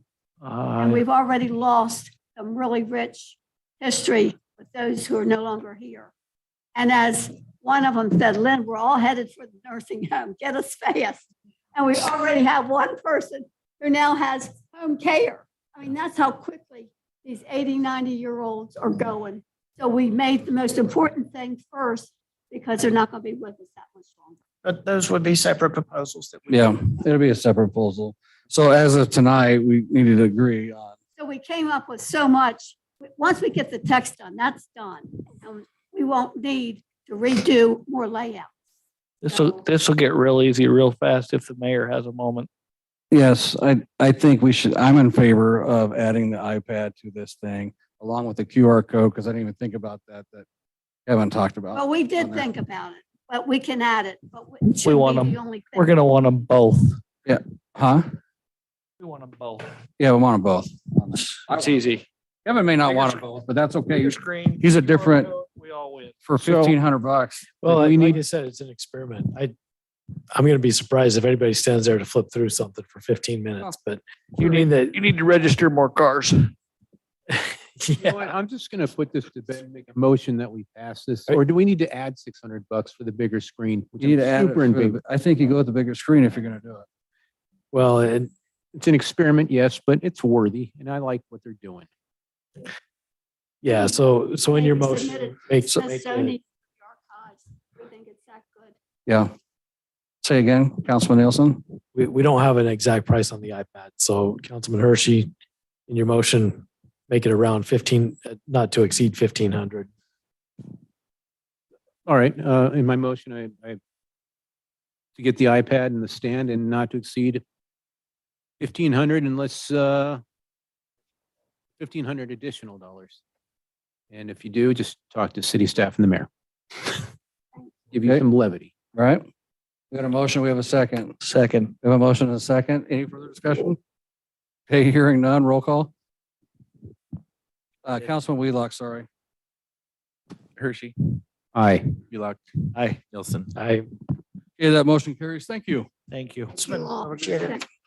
Okay, we're going to move on to the remaining action items. Item A is actually going to be removed for tonight. And right, Sean? Correct, the hood rats is removed tonight, come back at a later date. So we're going to move on to item 6B, the ordinance and development agreement for Naismith Commons. We need to introduce and suspend the rules. Mr. Mayor, Councilman Hershey. I'd like to introduce and suspend the rules I'd like to introduce ordinance 383-2023, and I move pursuant to Idaho Code Section 50-902, the rule requiring ordinance be read in full for 3 different days, with one reading to be in full be dispensed with, and that ordinance number 383023 be considered after reading once by title only. Okay, we have a motion, we have a second. Second. We have a motion, and a second. Any further discussion? Hearing none, roll call. Hershey, Aye. Wheelock, Aye. Nielsen. That motion carries. Now we need to approve the ordinance and development agreement. Mr. Mayor, I move that we approve ordinance number 386 No, 383. Golly, I'm sorry. I went to one too many. I move that we approve ordinance 383-203 and development agreement, Namaste Common Subdivision Annexation, an ordinance annexing into the city of Star certain real property located in the unincorporated area of Ada County, Idaho, more specifically located at 8895 West Joplin Road in Star, Idaho. Ada County parcels SO 419314950 and SO 419325800, and contiguous to the city of Star. The property is owned by Beacon Crossing LLC, establishing the zoning classification of the annexed property as residential with a development agreement of approximately 53.58 acres, directing that certified copies of the ordinance be filed as provided by law, providing for related matters and providing for an effective date. Okay, we got a motion. We have a second. Second. We have a motion, a second by Councilman Wheelock. Roll call. Nielsen, Aye. Wheelock. Aye. Hershey. Aye. Okay, that motion carries. On to item 6C, the ordinance, the Garnett and development agreement for the Garnett subdivision annex. To introduce and Mr. Mayor, I'd like to introduce and I move that pursuant to the Idaho Code Section 5092, the rule requiring an ordinance be read on 3 different days with one reading be in full be dispensed with, that ordinance number 386-2023 be considered after reading once by title only. okay, we have a motion. We have a second. Second. We have a motion, a second by Councilman Wheelock. Any further discussion? Hearing none, roll call. Hershey, Aye. Nielsen, Aye. Wheelock. Aye. Okay, that motion carries. Now for the approval of the ordinance. I'll do it. Mr. Mayor, I move Councilman Hershey. I move that we approve ordinance number 386-2023, Garnet subdivision annexation, an ordinance annexing And development agreement. and development, excuse me. An ordinance annexing to the city of Star certain real property located in the unincorporated area of Canyon County, Idaho, more specifically located at 697 Foothill Road in Star, Idaho, Canyon County parcel R3379700000, and contiguous to the city of Star. The property is owned by Opus Development LLC, establishing the zoning classification of the annexed property as residential with a development agreement of approximately 5.23 acres, directing that the certified copies of this ordinance be filed as provided by law, providing for related matters and providing for an effective date. Okay, we have a motion. We have a second. Second. We have a motion, and a second by Councilman Wheelock. Roll call. Mayor Chadwick, Councilman Nielsen.